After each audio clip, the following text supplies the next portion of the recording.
Okay.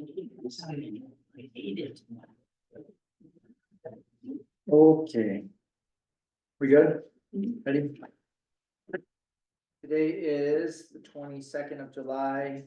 This is Town of Crestone Board of Trustees meeting. It's being held both in person and via Zoom. The time is 9:37.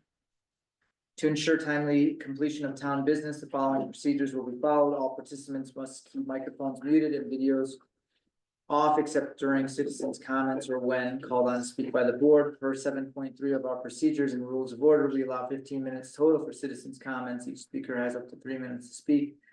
Please state your name and address before speaking. If your comments exceed 3 minutes or the allotted time expires, please send your comments to town hall as correspondences for the board's response. If multiple citizens share the same comments, please be brief. Unspoken comments can be submitted to town hall for inclusion as correspondence at the next regular meeting.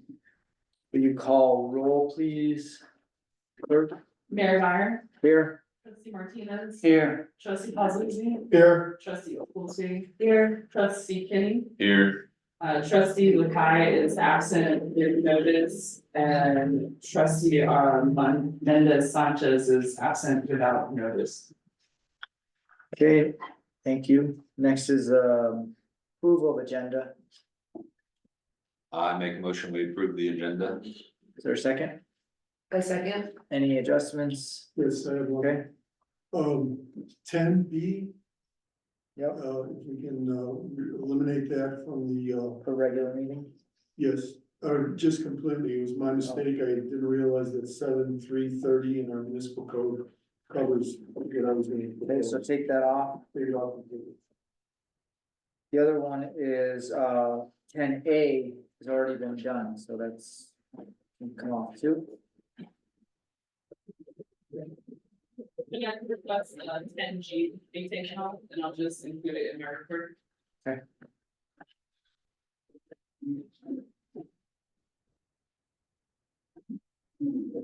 Any other adjustments? Right on. Just for days.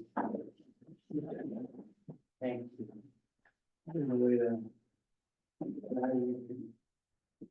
Okay. Then please change my motion to as amended.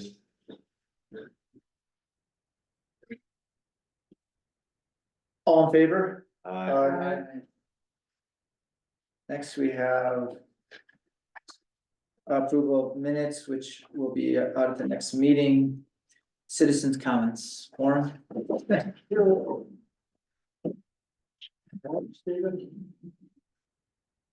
I see further down on the agenda, you have the possibility of spending another $2,000 for Virginia West, eating into the money that was set aside originally for forensic accounting. I think this is a total waste of money, and the money that you've spent, which I believe is around $6,000 already, has been a total waste of money. You need to hire an accountant. Your financial situation is beyond belief. How bad it is, and you don't understand it. Any one of you.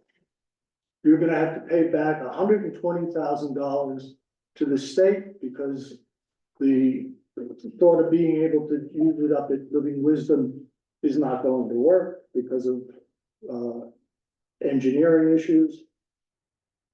And it's my intention to leave this meeting and go to the district attorney's office to file a complaint that with all of the issues that are going on. And I believe this fraud included. Thank you. Thank you. Next, we have attorney's report, which is not on there.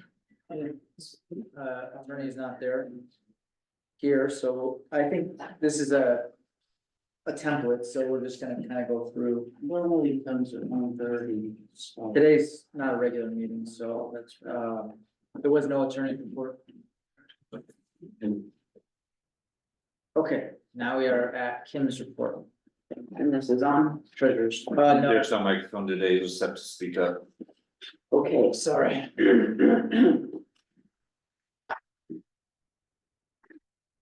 Good morning. Good morning. Okay, so maybe we should start with easy. I have a presentation, I just have my verbal comments. I'm happy to forward this. You could read it too if you want, if it's easy. Okay, I'll Read just it. read as we go. So this is a presentation of the approved bills, printed checks to be signed, and also a few newly received. And so it's the idea to discuss and decide any changes, such as the necessity of a dumpster at the free box. So, City of dumpster. right, Right. so that's been. Should we pass them around or? I don't know that everybody, yeah, Okay, They're the Yeah. ones that have already been approved. yeah, Alright, we went, okay, we so had a yeah, we're finance good. committee meeting and looked at all of these bills. Okay. Okay, in the future, should it be included in the packet or should it just say like this format? Only, I would say if they have, Yeah. if they have questions about certain bills that they wanna bring to the board, those are the ones that would Go in the packet. go in the packet. okay, so this is all we have. I don't think I need to pass around. So the town is currently paying for the dumpster out over here on Galena and the one by the free box. And the question was, is that necessary, the one by the free box to continue? And it's, 125 each for each of those. A month. I mean, the free box right now, I don't think Chelsea is, I don't think that she plans to have it even open until like the spring. Because she wants to do, she wants to make it where they can lock it and all of that stuff, and so she's waiting on volunteers to come through to help her out. So that's just a tidbit of information. I know that when it's open, she's probably gonna want a dumpster and she's probably gonna wanna strike a deal with us to try to help pay for that, but. So, yeah, that's just. Originally, were we splitting with Lonnie, is that the idea? Yes. Yeah, but now he has his own dumpster, right? Yeah, he does, So yeah, maybe we don't need that one for the next 6 to 10 months. right? Okay, if that changes, a simple phone call to correct it. Sure. okay. So yeah, I'll call them and cancel that. They'll have to come take it up. Do they know, like, near the free boxes, probably enough information for them? Hopefully. Okay, It's on Or Golden. Lonnie's address. Don't they have numbers stamped on them that they use to record where they drop those things off, like at your place, for example? I think I own mine. Oh, I'm It's surprised. Golden, the Golden location. Okay, And I'll just tell the free box folks that that's happening and whatever. Otherwise, it'll be household trash. I don't know, pretty much. Benefit.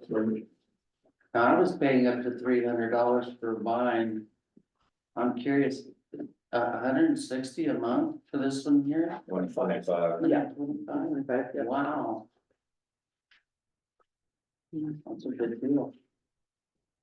Okay, so, the other one that I think I mentioned, don't really remember, I think, we discussed it, or I discussed it with someone. There's a bill from, the Department of Treasury, so it's in regard to, Form 941, and it's, tax withholding. And it's actually related to 2022, Q1 of 2022, and an underpayment. And so they have asked us to, It's only like, what? it's $510 and 72 cents, and I've already printed the check because there's no purpose to arguing with them about it. I'm sure they yeah, do. we need to check down to find out the legitimacy of it. If there's a, You think so? Though? I mean, again, we had one with the state too, that was from 2020. Yeah, there's, Um, in my opinion, there is no margin in trying to I figure don't know that why out. they haven't tried to contact us again since, that's an old bill or is that a new bill? This new, yeah, we just got And it, they have, okay. we just got it, it was notice date July 15th. And so, you know, they keep track, and I think we should just accept that as a real. As a real I mean, if thing. we were getting them regularly, this is just because probably there was a mistake that was made. Well, probably the payroll went up, right? There was a payroll expanding Uh-huh. at that time, in Q1 of 22. That's why they probably was underpaid, and then it didn't get worked out until later on. Okay. In the system, apparently. And I'll just move to one of my other points here, as an FYI to you guys. I had to, it took a little bit of understanding and research and so on, but I, changed our payroll from our monthly payroll withholding payment to the feds. I have to go in this portal, you know, and make this payment every month. It has gone to semi-weekly, so twice a month now, because of last year's taxes. And the amount of taxes withheld was over 50,000. That's what they're saying for payroll taxes in the entire year. So anyway, it's not a thing. I mean, I can do it. It's just a little Just bit one more more time. One more. But I had to, you know, wrap my head around what they were asking, because they sent something in March or April that I kind of, I wasn't sure what they were asking, because QuickBooks tells me when, you know, it gives a little notification when to pay the feds for the withholding tax, and it didn't tell me that information, so I don't think it'll be a problem. It could find us a little bit, but I don't think it'll be a problem, but I have now, you know, realized that it needed to happen and change that, so it'll be. Try to do that, okay, so I printed the check already to the treasury. I mean, what do you guys think? Honestly, You wanna, Or we should just pay it. I think we should just pay it, I don't think, yeah, Get them off our back, yeah. yeah, it's very. so obviously, this probably won't happen again if you're keeping up with it properly. Yeah, and I don't wanna waste Right. the time. no, I want to, Researching something from yeah, you know, years ago. things shift around, I mean, that's, you know, it's not that big of a deal, I mean, it's not a penalty, it's just. No, but the it payment is that coming didn't from get last year, so it's basically like, made. Yeah, you know, again, last year's budget that should have paid it. Is now carried over to this year, right, so we really do need to track it properly. This is- 22, this is from 22. I understand, but again, it's a bill that was carried over from 22 that's now in 23, Right, so it goes. and we didn't know to pay the people. So then, where does and it then come up in our budget reconciliation? It's uncategorized, because I don't know where to put it, and that's the kind of thing that someone who is more of an accountant, either a CPA or an accountant like Virginia, who's very experienced and an auditor, can help resolve those kind of questions. You know, I don't wanna throw it in the payroll account, the payroll taxes, that is not the good instinct. I have a question, just with our citizens' comments. He thinks Virginia is a waste of money. She's only available on Thursdays. He's wanting an auditor. What is your personal opinion? Is Virginia really helping you? Yes, I mean, would you Virginia- prefer an auditor or? Virginia was essential, I think, Let's keep going on this report. I know this is gonna come up. There's other comments about it and sorry. stuff like that, so let's, I was just curious, sir. yeah, no, it's good. I just wanna talk about Virginia in okay. its own section. And I'd like to talk about Virginia and Dana Ryder, who Right is now? a CPA. Right now, It's on my list, but I think we've taken care of the bills. That's all. all I'm saying is that it's going into uncategorized. It still needs some reconciliation, because again, it's from last year, Mhm. when you get audited, The previous, the previous. it's actually from the Oh, previous. year, from 2022. Yeah, so it's, I know, but here we are paying it in 2024 yeah, when it's from 2022. Should be part of 23's reconciliation. Probably. I mean, that's the thing, is like it's, those kind of things need to really be accounted for properly, otherwise it looks like we're spending money that. It is proper, it's Okay. completely proper, Okay. out uncategorized items. Okay. It is on the books, Okay, it's just not hitting a specific Okay. line. okay, Yeah, I mean, uncategorized, some people like to have, and I've been trying to eliminate these if they haven't, if nothing's been in such, accounts in the books. I hate miscellaneous. right, Miscellaneous is not okay. right, but uncategorized. is okay. Uncategorized is different. Uncategorized is the flag to say, look at this, this is important, this is to be reviewed with an accountant, with the auditor, hopefully not, and hopefully when I get to the end of this year with the books, I won't have anything uncategorized. Okay. But as I've explained numerous times, I'm dealing with the legacy of stuff here. That, you I know, know. it's just, it is what it is, just trying to get through it and deal with it all. Okay, I'm gonna move on to this. This is the business license. Business licenses need to be billed. And I have a good list, I think, and I was gonna pass this around. And if you guys could just, you know, as town folk yourselves, look at it and give me any feedback, like, hey, I know this is out of business, or hey, this is my business, and you know, what's this, you know, like.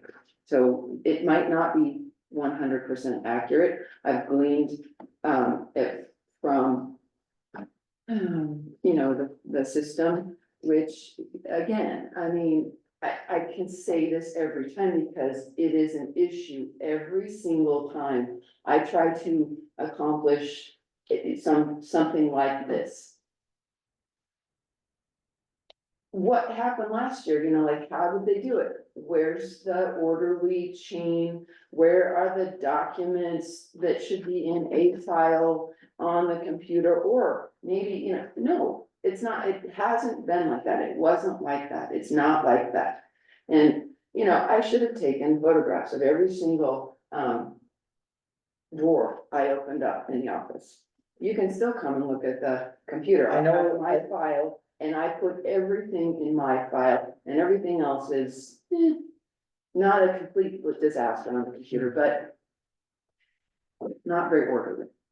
Well, I understand, I feel like there is a lot of, reorganization that we're dealing with across the board, and I know that this has been, you know, an ongoing problem, that we didn't have, like you found files over in Public Works that, you know, were missing files. And, but I guess, you know, as we go forward, I would like a system, you know, I'm gonna bring this up in my report, that we need some sort of, almost like a news system, like if you take, I would like to speak to that. yeah. Okay, so we'll discuss that. And so I just handed Dana this, this spreadsheet of, what I do have for our business licenses, and if everybody you can cross something out, like if you see a business and you know they're no longer here, please, let's strike them out. If you see, if you know there is a business that is not on there. Is Bugling Bull Taxidermy still a business? No, they have a sign, but he's retired. Okay. When did he retire? Oh, 10 years ago or more. He was still working. But it says that he didn't pay last year, Right, so. Yeah, I don't, that's potentially, I think the majority of the businesses on that list don't exist anymore. yeah, Mountain Mermaid. no, No, they, is that the apothecary? Might have been for a month or two. There's the apothecary that's open right now. Yeah, and the apothecary is not on this list, it doesn't look like. Used to be over there, now it's over here. Well, that's something we could reach out to Laura about to double check. Yeah, Laura, yeah, she runs her apothecary, because maybe it's not just a different business. Laura Ensler. I'll just make a I note. know the consignment store is now leaving their space. Inzer. Where She said she's going mostly online, but I got sent to. out last year, and I'm gonna use that as a template. It's Didn't not start exactly like that. No, that was different. That's the It's, It's Ravenshaven. Ravens Haven is now on the side. I don't know if like Regina's Garden was on that list, because that one's gone. Yeah, I don't see Raven's place on here either, but I don't know if she's the one who does the. Does she own the spot? She doesn't own it, she's So she still has to do a business license because she's, stored. town business. Even if it's not a storefront there, because we're doing business licenses. So I think there's two Short-term different rentals. ones, I don't think so.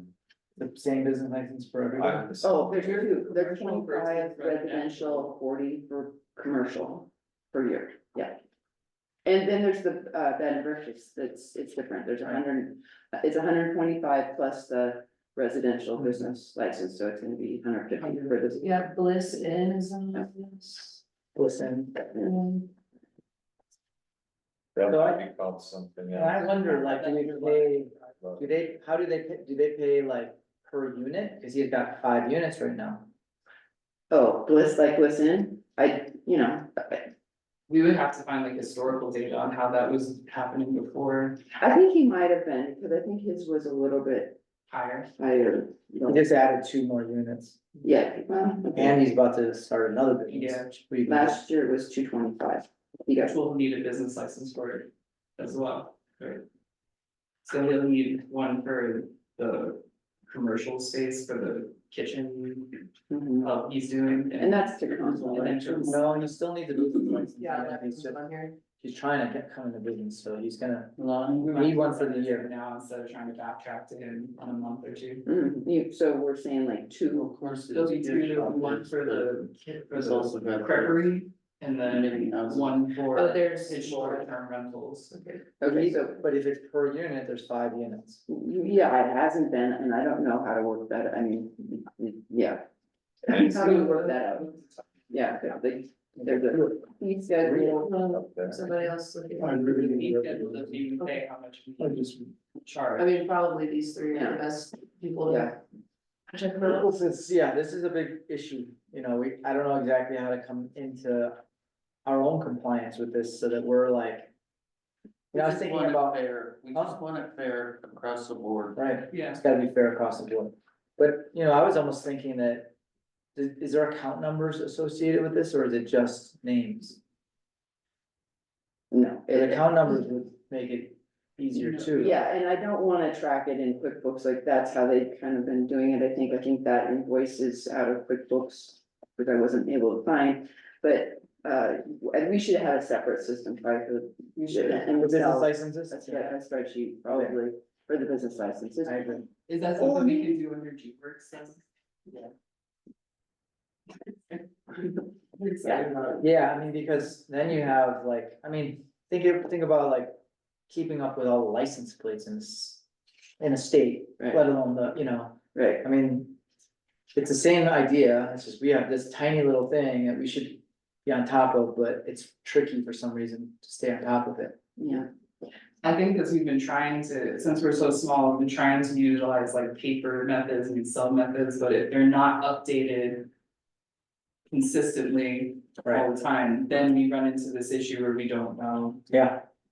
I mean, it can start off with paper, then it could go to computer, then it can come back to paper, I mean, I that, mean, you should be able to print it out and have it on paper, but we should have some where we store this and it's like cloud-based and it stays. And Yeah. we can all work on updating it, as people come in and apply for new business licensing.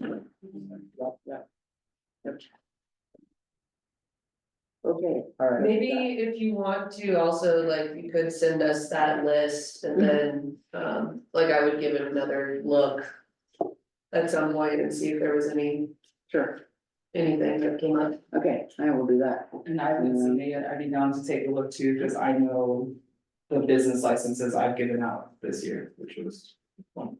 Yeah, okay, great, we'll do that and then we'll get it together, yeah, so we have a whole game plan. Yeah, good. How to get them out there. Which might involve, you know, like you said, Fine. walking them around town, I mean, Yeah. not that many. Well, that's what I was thinking was that, for business licenses, it could be more like, they're the ones bringing in sales tax. It would be more interactive if we, Mhm. said, I'm sorry that this is late, this is, even like a little heading. It just says like, this is what, what we're going through, Yeah. but everybody has Be to. more personal. And the other thing I was thinking was, how do we track? Like if people stop paying their water bill. And like it starts to get behind, like, I know I owe for my water bill, but like. She owes for her water bill, like, how do we like? I would say we need to hold off on that because we're changing the whole system here in a minute, like she and I are gonna sit in on a webinar about what's to come, but I don't know Okay, what's going. but also business like, how, like, do we have a tracking system that says, okay, this person paid, these people haven't paid? I Right. remember. The tracking system, this little X Okay, is, For I now. mean, it might not be, perfect information, but yeah, like, architectural harmonics. Do they still exist? Who is that? Michael Burton? he lives up there. Yeah, he didn't pay last year, so. For example, We're just it's not that many, it's like, simple stage rentals. do we know what that is? I've been wondering about, that's not the mini storage, right? Well, yeah, actually, Maybe. Lobasters have that, but it's called Crestone storage or something. Yeah, I But that's been Googled that simple yesterday, stage and had that. rental. Alright, let's, Yeah, you really didn't have to Google the names of businesses to find out who operates it, we should have that information. yeah, We should, Yeah, but Well, it alright, just so changed ownership. let's work on a system to get this back in order, and then it can get carried over to next year and everything will be. This is a transition year, I call this the Bartle year. But we could go either way, get reborn or we can. We're gonna. Fall on the hill. I think we're good. There you We're go. upward, Yeah, okay. we're good. Alright, next on your, Okay, so that's, additions, corrections, which, okay, that's what I did already, alright, business licenses. And yes, I will, send, all of you this, and if you could get it back, as soon as we can, so we can get this done. That'd be great. So I have on here, approved time for Dana Reiter to do a preliminary review of our QuickBooks files to make sure of a smooth transition from QuickBooks desktop to online by her.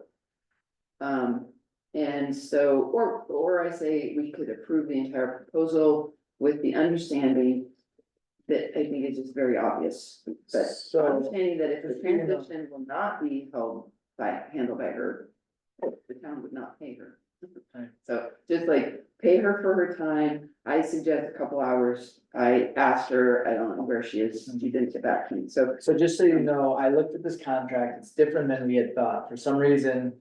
We got off thinking it was $2,000, it's not $2,000, I think it comes to about $1,600 to do what, to do this transition. with Dana? Dana. There's everything's included in it. Except one line says if approved, we would give additional time. If need be. So it's different than we thought. We remember you were saying it was $2,000 and there was travel expenses on top of that and all that. It's not $2,000, it's $1,600. And it includes everything. And then if we need her for extra time, then it says that we can approve extra time at an hourly rate. And it was, But it so it's should- just a flat rate of $1,600, Well, I mean, there's 4 categories and you add them up to 1,600, yeah. but.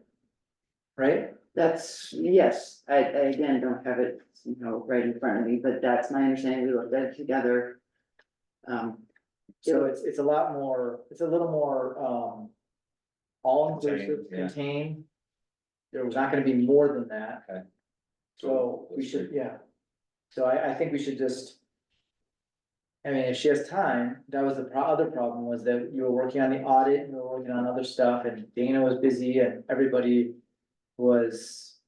Trying to figure out when we could do this, but let's, But then there was, before the contract came up. We talked about not doing the transition until after the audit. And so that was just something That we was the talked other, about. that was the other thing. And if, you know, if that's still relevant or where we're at with the audit and that guy. Since it's last year's stuff, I don't think this transition will interfere with that. I think it's fine, it's more like, you know, I've been dealing with all kinds of stuff and wanting to. Yeah, I was also wanting to. So finalize the stuff with the auditor, which I'm in communication with him, but we haven't finalized anything, you know. We haven't even seen a letter of engagement yet. Right. He's busy. He's busy. I know, but there's certain things that like are on sort of a, you know, I know that he's not gonna get it by we're done. And we can't file an extension, so automatically we're in violation. Yeah. So, but you don't think that, getting Dana and doing the transition, that's not gonna affect our, I don't know when she can do it. I mean, I'll have, you know, it's not gonna happen next week. Well, actually, this preliminary part that I'm asking for could happen quickly. I don't know. It shouldn't take So long. what's the pleasure of the board with this? I think we should get this out. I mean, this has been being asked for a long time. It's finally clear. I saw the contract that it specifically says extras would, you know, we would approve any extras on top of the work that was already presented, which is $1,600. And this is the same contract. We're not talking about new information. We're talking, we looked at it together and talked about it. I have a question, Kim, if Dana, is this gonna be handled through the airwaves, or is Dana gonna come here physically and meet with you and do the work here? That's to be determined. The first, like, preliminary thing, you're gonna, you know, look at the system and make sure that this can be a smooth transition. She's transitioned other books and had issues with them because there was like the bulk, the mass of data was, you know, sufficient to derail it for her purposes. I don't know the details. But that's basically it. And so she wants to make sure that it'll, you know, she can do it. And like, what she's saying, like, when I told her how far back our books went, which is 2022, I think they started, yeah, 2022. With like, when I open up QuickBooks, the data goes back to 2022, January, okay? Somewhere else, there are files for other QuickBooks, that go farther back, it's, you know, that's in the system. So, but she said, oh, okay, yeah, it shouldn't be that big of a deal, because it's not, you know, the bulk is not that much. okay. So, And you, I would. so that preliminary 2 hours or whatever it takes it'll be just her and I interacting, she'll screen share with me. And, you know, send her file or what have you. Okay. Are we gonna take this money out of, where? In relation to the budget? So far, it's coming out of the forensic audit allocation. Is that where Virginia's to come out? Oh, okay, good to know. I haven't categorized that. Okay, well, I make a motion to approve Kim to have this preliminary meeting with Dana Ryder to transition our QuickBooks. Second, I would, just do the whole thing, I mean, even though we've already approved it, then we kind of pulled it back, now we have to reapprove it again. Oh, to approve the contract. So with the understanding that if she can't do it, she can't do it. Right, I mean, she's not getting, you Right, know, $1,600 for not doing the transition. Right, Yeah. so I amend my motion to include the approving the contract with Dana Ryder you got this? for the QuickBooks transition. second, You knew it was gonna just happen, no. I'm just joking. Great, and also, so on QuickBooks, We need to Wait, vote on it. we need, any more discussion on it? Yeah. Okay. Can you make sure that she signs the same precautionary agreement that we had Virginia and hopefully Elaine sign? non-disclosure. All in favor? On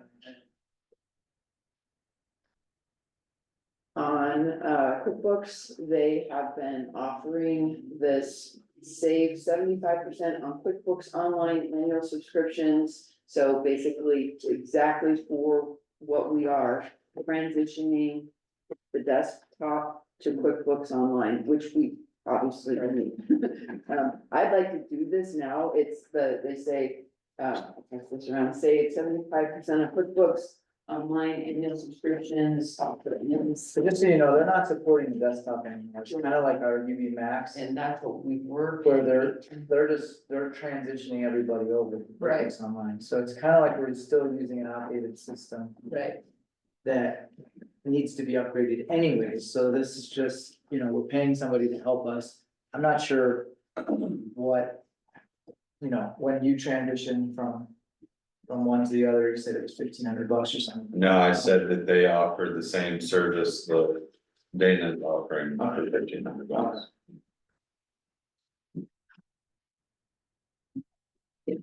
I make a motion, we approve Kim to subscribe to annual QuickBooks Online. At that discounted rate. I second. Any more discussion? Yeah, will you two be the same? Is that only for the first year? Oh, yeah, no, I'm sure it'll go up. Save 75% first year. All in favor? So when we do 2025, we'll have to account for, Yeah, so it'll be $457 when we sign up for it, and then it's gonna bump up to, it looks like $1,830. It's $1,830. Oh, that's the old, that's the desktop thing. I don't know what it's gonna be in future. Well, it just, you know, it just has the scratched out rate. No, I thought that was what they're saying, we were paying for the desktop, and maybe I'm wrong. No, I think that's the price that it'll be without the discount. Okay, But I mean, that's for a whole year, so when you break it down monthly.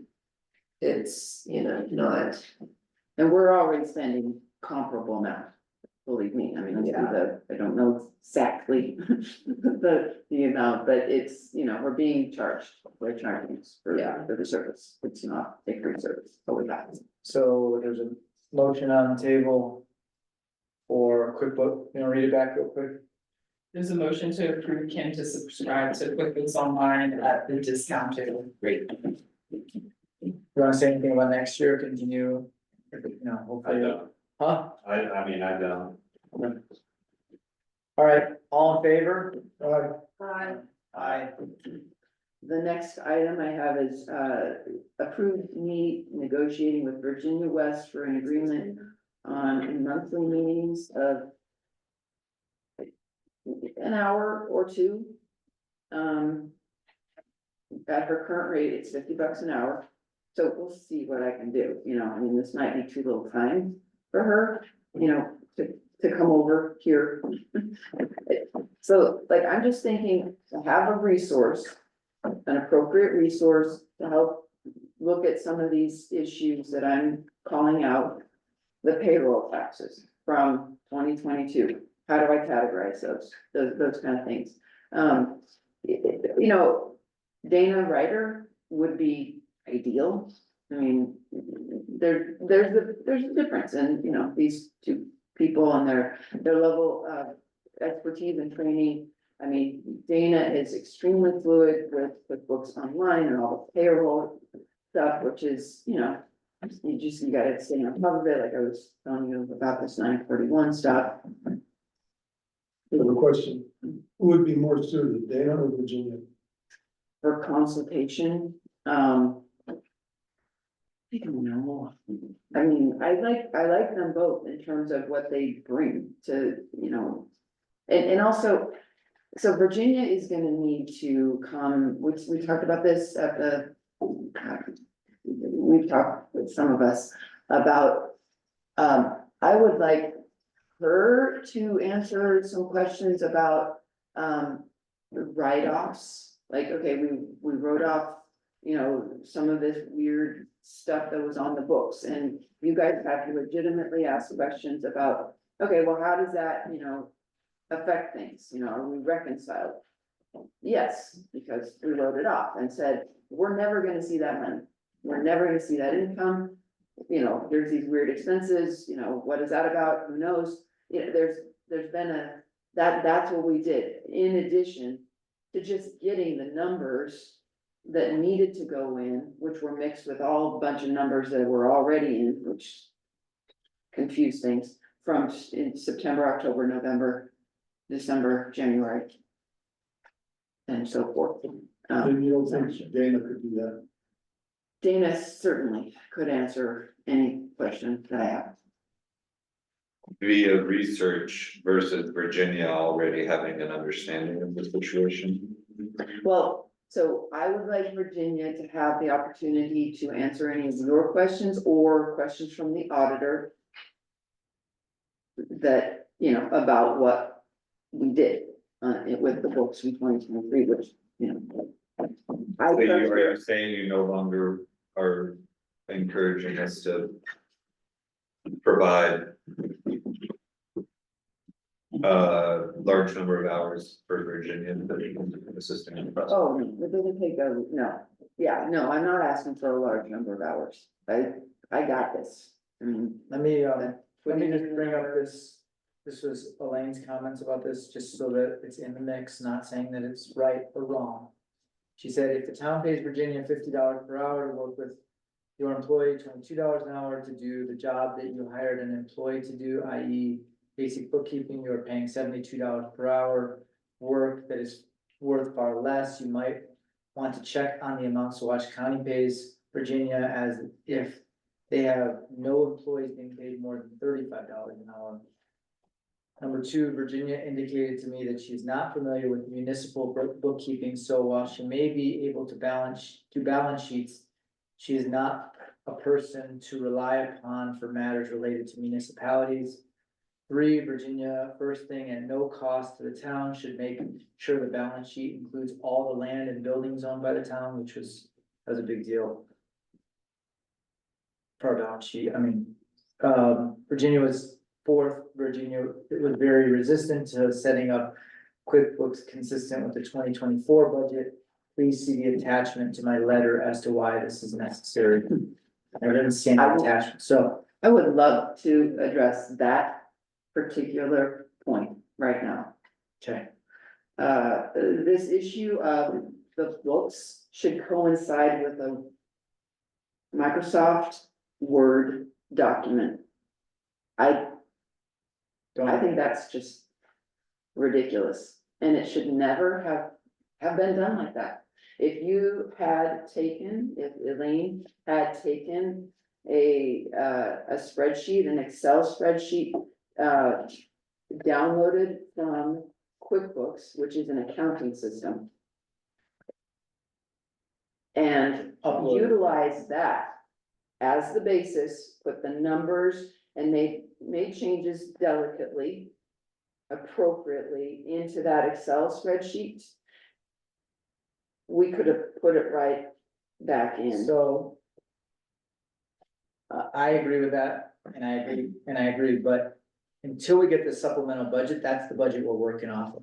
Right, and it's now in QuickBooks because of Virginia. Right.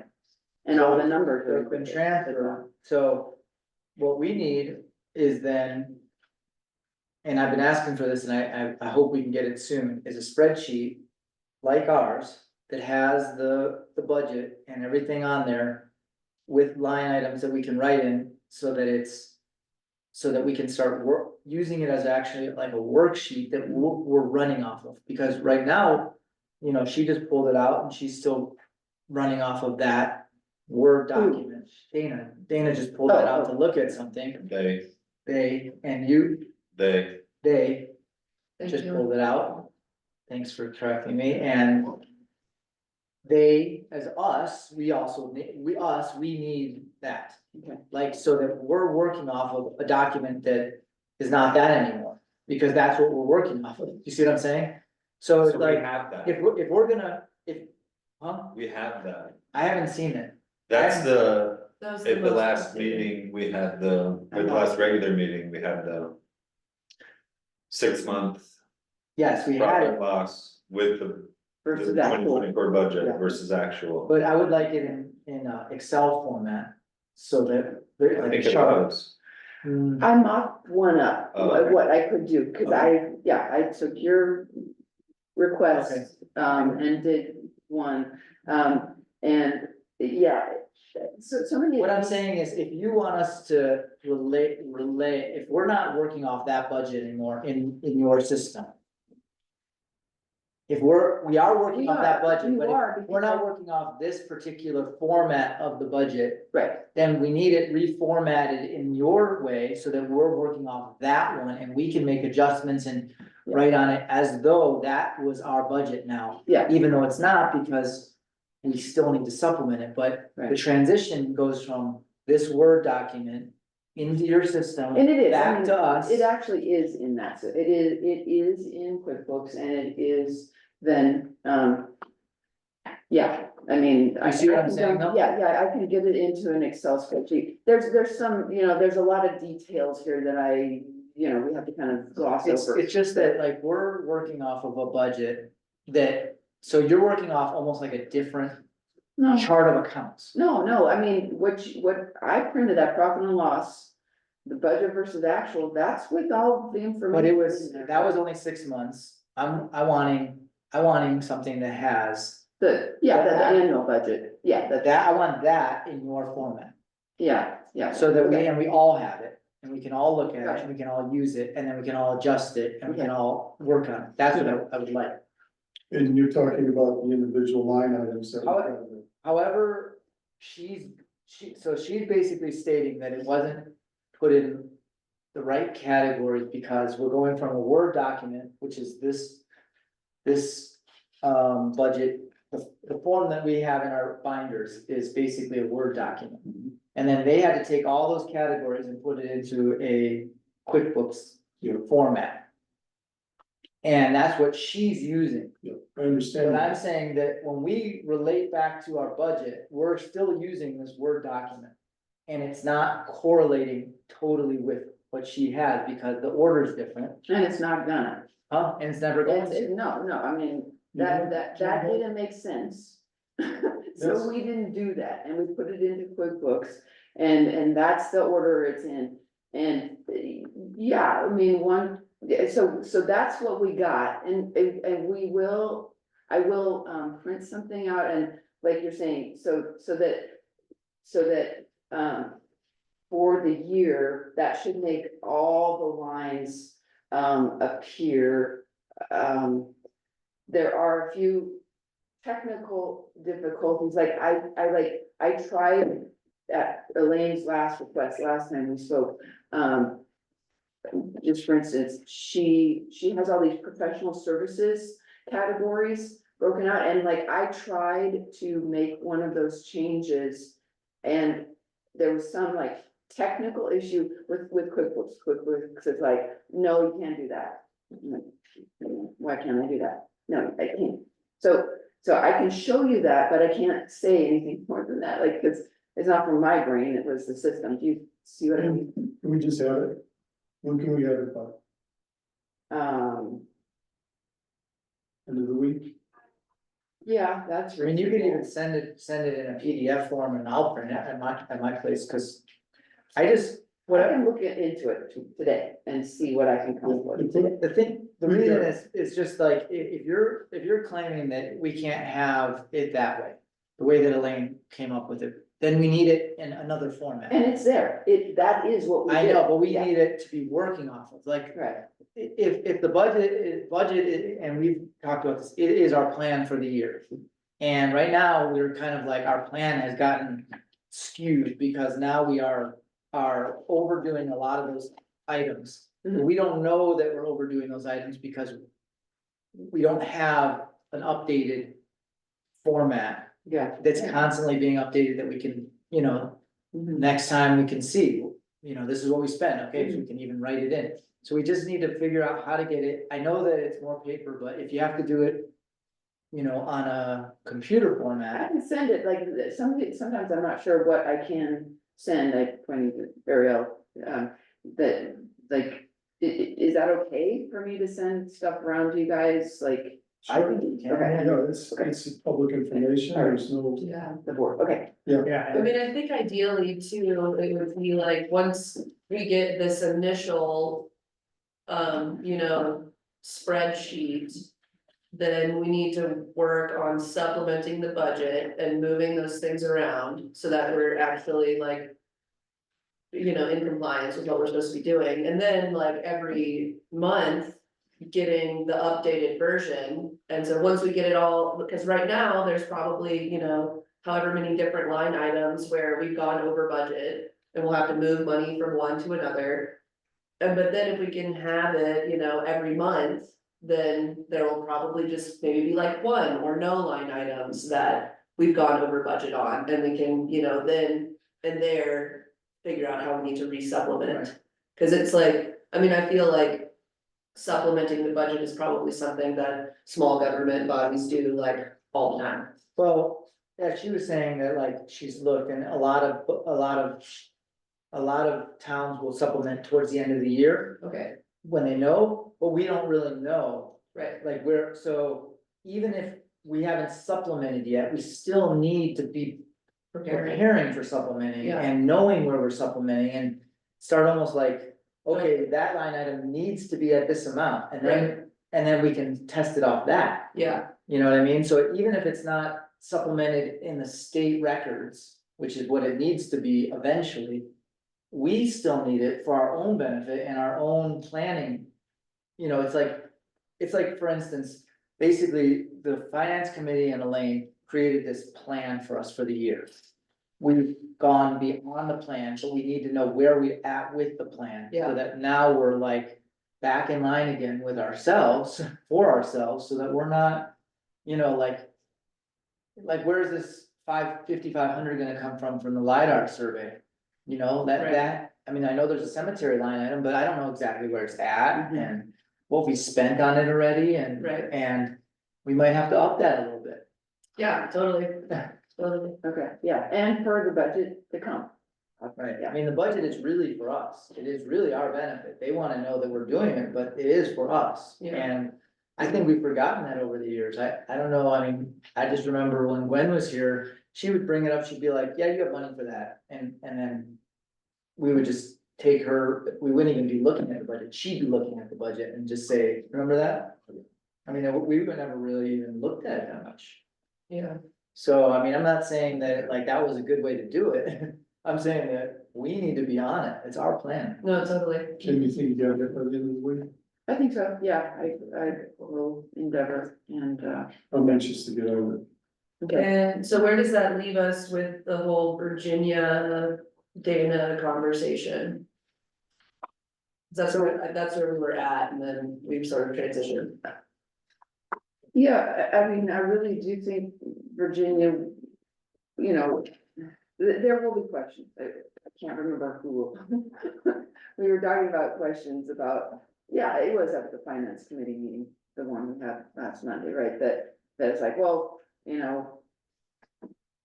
Legitimate questions about how, you know, how the books were closed and what the standing is, now, and maybe, you know, she can just talk to the auditor and answer any questions he has.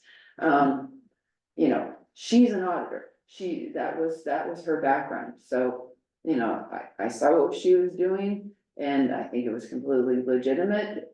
But, you know, she was the lead on that, and so I think some hours for her to interact with him and or to come here and at some point answer any questions, that would be good. So how many hours, I mean,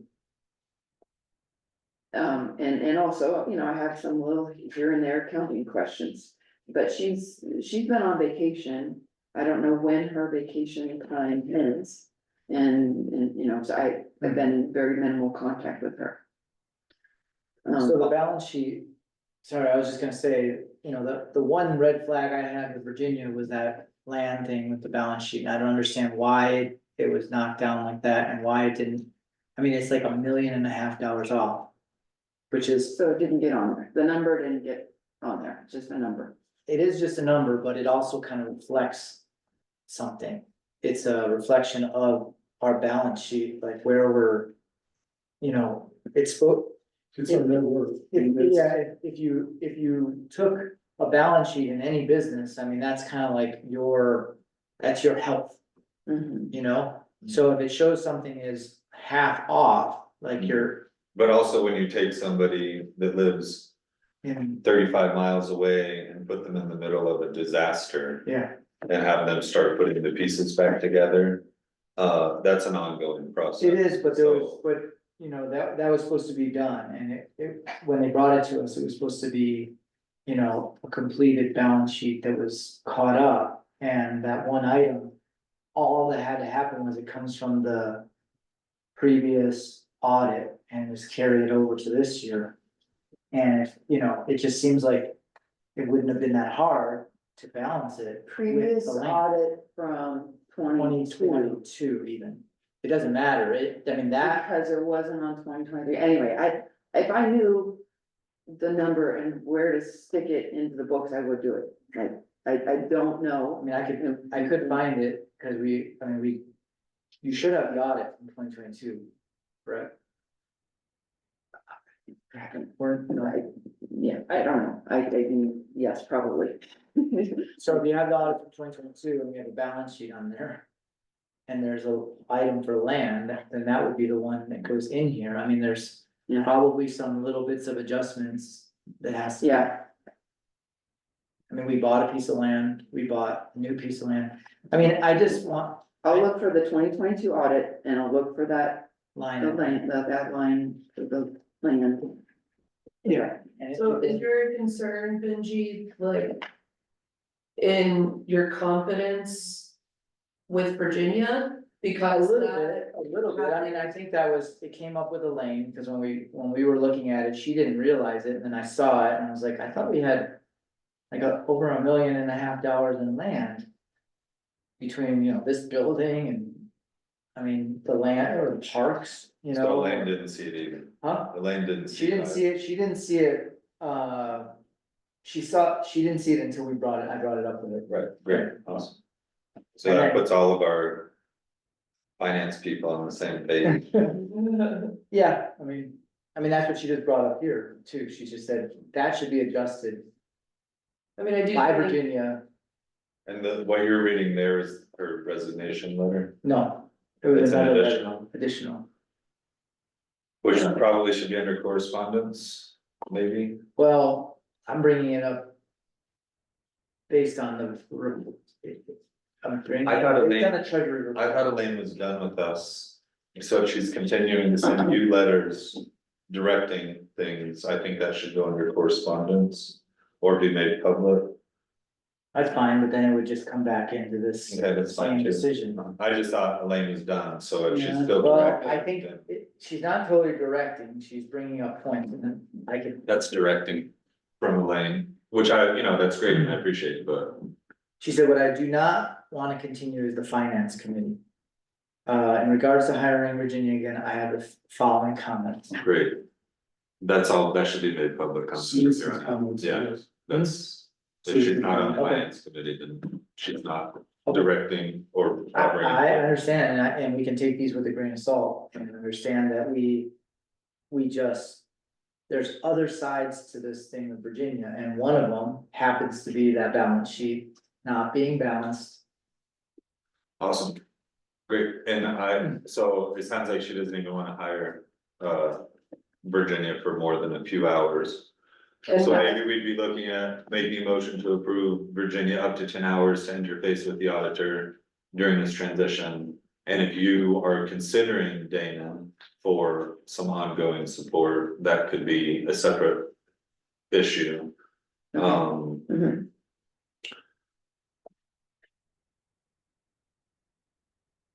So, go ahead.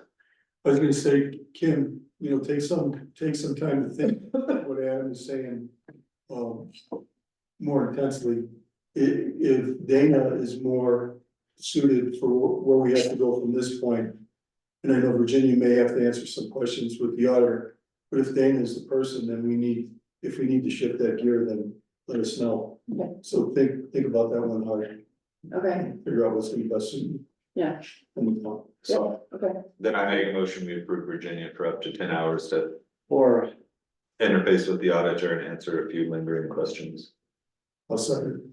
and are you referring to 10 hours for a period of time or just 10 hours 10 hours total, total? as needed. Which probably isn't really in person, but whatever, okay. Any other discussion? Move this second. Yes. Thanks. All in favor? Uh, At a regular rate? And then Warren's throwing out this, that we've paid her $6,000 or something. I don't agree with that at all, but I would like to see that on paper, how much we've actually paid her. Okay. And that'll be part of our supplemental budgeting, because it's gonna come out of the forensic audit allocation. Okay, And possibly so will Dana's future assistants, if that happens. Which I think is something that, we're gonna have to, like, the backlash from that.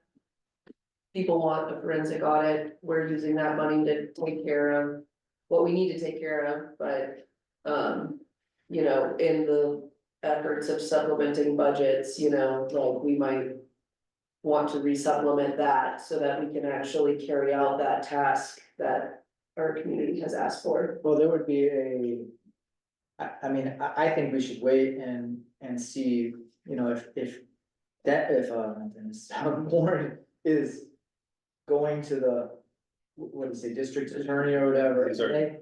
and they demand us to have an audit like that, then we would have to figure that one out. But in this case, we're kind of already auditing ourselves with Virginia. There's already, I mean, they're gonna. That's why I want it to be more accurate, so that it shows that we're, Right. with Virginia and then the auditor. Yeah, and then the auditor. And Warren's been to the district attorney a few times already, and they keep telling him whatever. But concerning the supplemental budget, we talked about it at the finance committee meeting last week. And Yes, Kim provided me at my request that year-to-date actual and all of that, just so I can start making notes, but I think it would be good for at least two of us, if not more of all us. of us. To have it.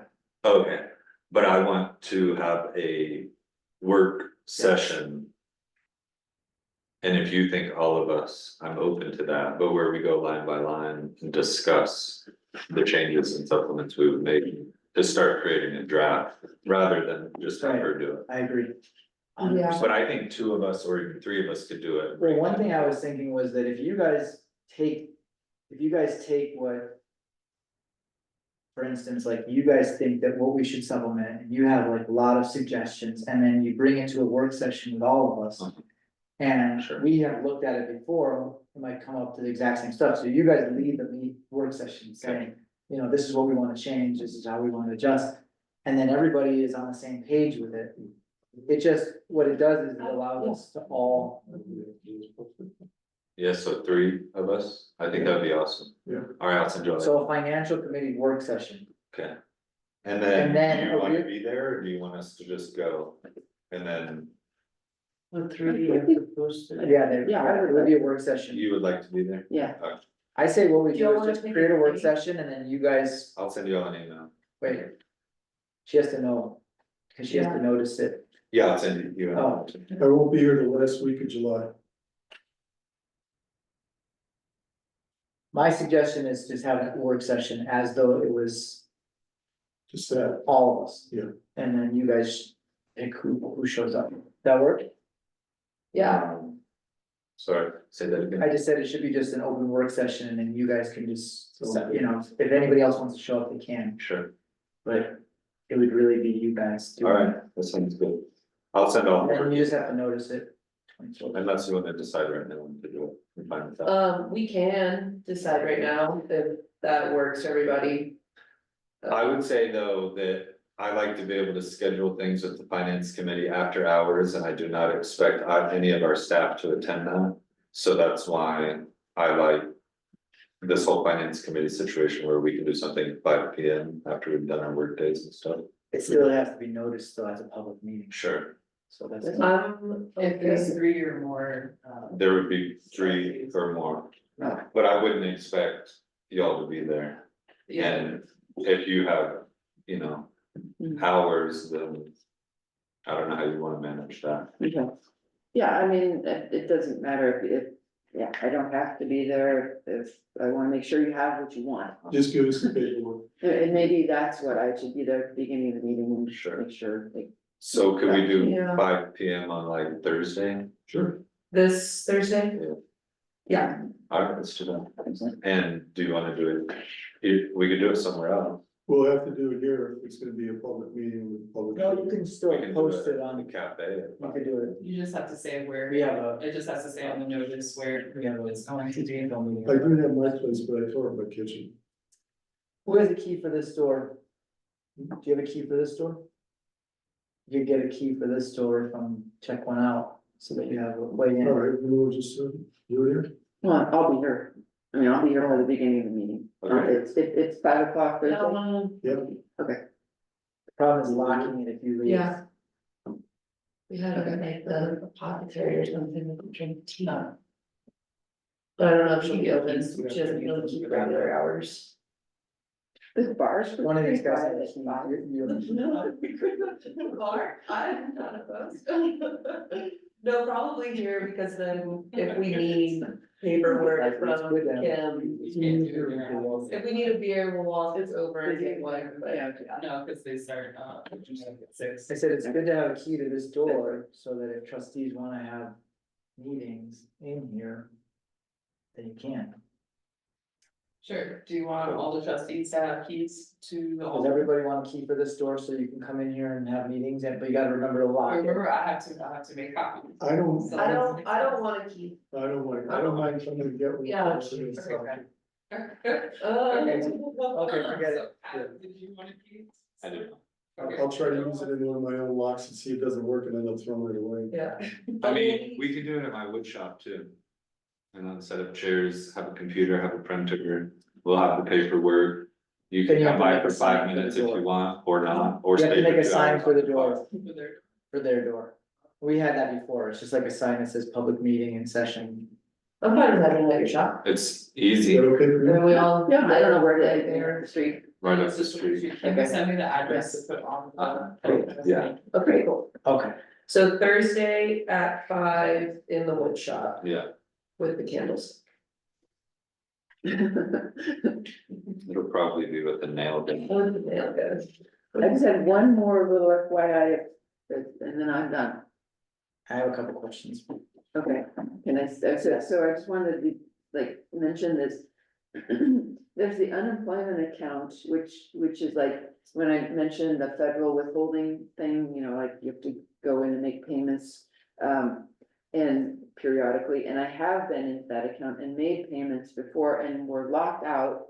And it's just like, I've tried like getting in and I've tried calling them and basically the system has hung up on me. Like, oh, you know, call back when there's somebody available. That's happened twice and it's just, I don't know, I mean. I can speak to this too. I recently got access to it because I sat on hold for 3 hours. Got in. Amazing.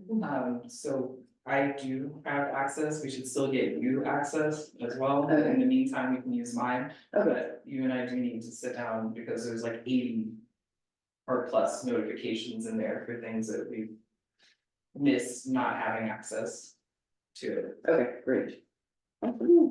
So that's just one more sit down you and I have this week, now that I'm back. Yeah. Okay, so a couple of questions, just status on bank accounts. For like deposits for rentals. Oh, I haven't done anything. No. I think they start renting on August first. I have questions about that too during my report, or I can ask them now, whatever. So it's just not happening. I haven't done anything on that yet. Then CDs, did the finance committee have any idea about? Yeah, we asked him to put together, we looked at them all and they're kind of vague in the accounts, printout that we get, so she was gonna do some research. And list out what each one is, when they expire, and maybe there was another detail. Yeah, the CDs, yeah. And reinvesting them. And we're looking We just at, want the information really clearly so that we can look at options. we're looking at, or talked about, getting a higher rate at some of the electronic accounts. Yeah, you hadn't. All I did was went online and I said. Best rates, and I got there's lists of like top 10, and then there's different accounts that have that, but that was all I did. Yeah. Pretty simple, but. So we'll have to have some sort of finance committee meeting about that, I guess, separately to tackle that at some point. I think it would be very simple if we made the determination which ones have the best rates. Let's just get involved with them and make whatever transfers we need to do.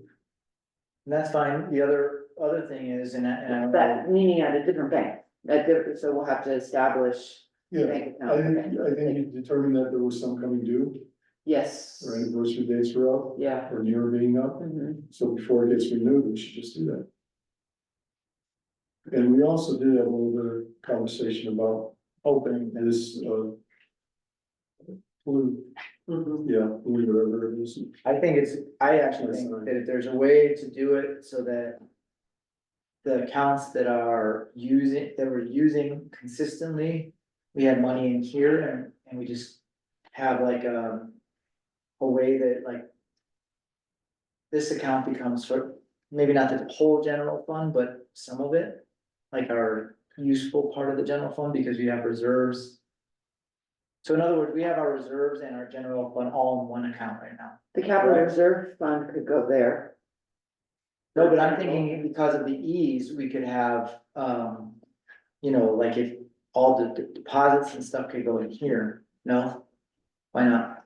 Oh, I mean, we just went through a process to, I understand. all of us get on the bank account and, I mean, I would prefer to keep it Wait, at, and if there was a transition, like at the beginning of the year or something like really clean. mhm.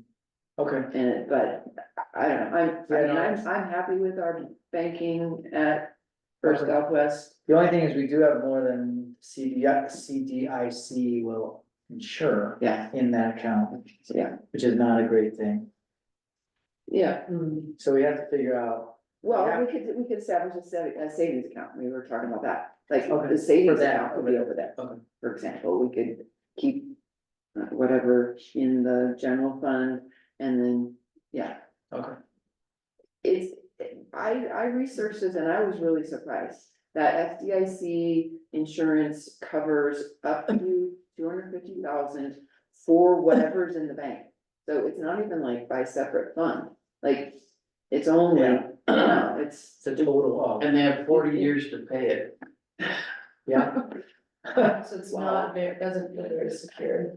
Yeah, so I mean, there's well over twice that amount in the bank account right now, in the general fund, so. Well, let's get that taken care of real quick. Yeah, I mean, I mean, But that's this- I don't assuming that the bank's gonna go down, but. yeah, exactly, and if that happened, then there's gonna be a lot of problems everywhere, not just here. But let's look into that, because I think having an account over here, splitting it up between a couple accounts is a smart idea, just to have Not to have all their eggs. in one. Yeah. I'm Right. surprised that they put it all inclusive, I mean, if you're a corporation, you have separate accounts for separate items within your corporation, it seems to me that each one of those should be insured, not as a whole. So too, that, I mean, look into it, I was surprised when I saw that, it's like per what's in the bank, like, wow. And what do big towns do? So it's like for, We don't. like one person, so one person, if we have multiple accounts, then it's still only insured. That was my understanding. So, but if you had like, you know, your personal and then Say your business as two separate ones, Yeah. those would get separately insured, No, that's it good. would all still be the same. I don't think so, I don't It's know. all, it's 250,000 total, I believe, for each. Like, all, I mean, the personal versus business, I'm not sure about that, and that maybe that is a distinction. Okay, well. what were the other accounts that we were asked to set up? There was one for escrow for, the upstairs. Court escrow, Court financial escrow, excess sales tax savings, which we'll probably just do a savings account. Excess saving. Okay. There's maybe one or two. Wasn't there a cemetery one? I don't know if that's already there. I think there is a cemetery one, That's for the natural burial cemetery. so but that's different from the cemetery. Yes, because that money can't be touched for anything other than that natural burial. Upkeep and maintenance of the natural burial. It can be used for the pet cemetery or for regular cemetery. I wonder why. Because there's so many, we're a part of the association, we're part of like the natural burial council, so we have to follow their rules to be designated as a natural burial. And speaking of that, we're supposed to renew that every year? Does that come up? Yeah, we're up to date on Green Burial Council, we're up to date on most, all of our subscriptions. Okay. And then what about, did we wanna have a cemetery? Is there a cemetery account besides the natural burial account, or is that? I don't know. There really was. I can't remember, there's a lot of different accounts. Yeah, it would be in the 2024 budget, which I no longer. And that was for the purchase plots. That money I went in there and put it back. The court one, we actually had back and forth about this, about the necessity of having a separate account for the eventuality of some Fine. deposits or whatever. I say, okay, if that happens, let's set one up, but why have that in the mix? I understand that, but we already got into that with that $11,000 that went into our account, and then we had to refund it, and it never. So we've already had that. I would say why is because it's in the 2024 budget. Yeah. So yeah, we have 4 new accounts. Cemetery reserve, court related escrow, rental deposit, and sales tax over budget. Which can be just a savings, that doesn't matter. The existing savings, Yeah, the existing, one of the existing, yeah, okay. which has like, what was it? $100 in it, or Yeah, that's the payroll account, which never apparently doesn't use the. and you were also gonna look at the ability to name accounts within. In the bank, yeah, within the banking space. Okay. Yeah, well, that was what I was curious about, and I'm wondering, if we can get on that, just so that we're in line with our budget and our. Okay, thank you. Thank you, Kim. You're welcome. Thanks, Kim. Thanks, Kim. Cool. I didn't know that was in there. Awesome. I didn't realize you guys had all those accounts in there.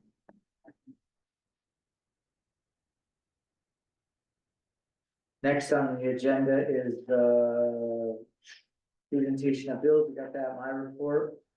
I don't have a formal report, but I wanted to bring up the business licenses, and it seems like we're all getting on that. And hopefully that will happen really soon, and then next year will be a lot more smooth, because we'll have some kind of system in place.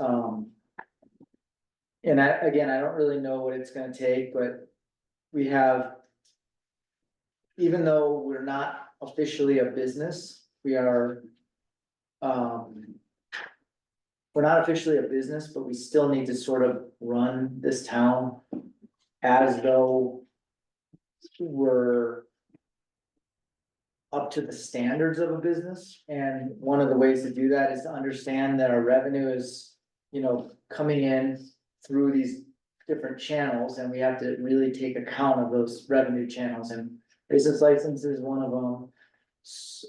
Cat fees, sewer bills, water bills, cemetery intake, what else, fees or fines have to be, you know, like accounted for. So, I mean, I'm sure that you guys are paying attention to that, but I just wanted like another level, I think, in the office of how are we gonna account for this stuff, and, you know, there's the whole thing that when we reach the end of the year, if people haven't paid, then sometimes we do tax liens against the property. You know, so that eventually we would get paid, but they have a lien against them. And there's a whole thing with that, and that's something that, you know, I don't know if you've ever seen that before, but I remember doing that. We're not legally allowed to shut people's water off if they don't pay, but you can do a lien against their tax lien. So, I don't know.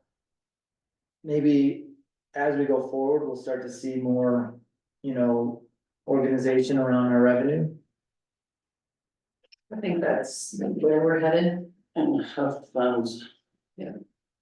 How funds, yeah. I Yeah. mean, sales tax is obviously our biggest one, and something that just comes in one hefty chunk, but. There's a lot of small things and getting down to like those, you know, it's like. Any business, and somebody comes in and they run a tab on our thing, we have to. Go through it and say, okay, this person didn't pay, I give them a call, I say, you know, you have this amount. That's sitting there that you have to pay. Yeah. You know, Well, our road funds used to be one of our largest accounts. Hmm. Until we started hooking up with the county. But as far as I see, they do a little bit of plowing in the winter time. I've asked for itemized statements. They send bills 3 months. And we pay it. I just don't see a whole lot of benefit that we're giving them our entire up funds. And, I don't see what we're getting out of it. I mean, they do nothing in the summer. Not even in the gravel, or they don't clean anything, the culverts. I don't know, we're just paying them money to clean the watch, I guess. I So said they like get a little bit more accountability. 15,000, The county road right? and our money that goes to them. And I've been complaining about this for a while. Until she opened up the tiny. That was one of our largest accounts before we hooked up with the county, and now we get nothing. And we get nothing, not really. You two just. The other thing is part of our, that we located. Where we have available to us, if we get more in-house available to us, we can back away from some of those outside contracts. Unfortunately, we kind of in that part of it, and Eric talks about, but, we need them right now. Well, I'd like to see a little more out of them. So According to the budget, we are only getting 15,000 from highway users tax. And we give them how much? 400 every, We give them,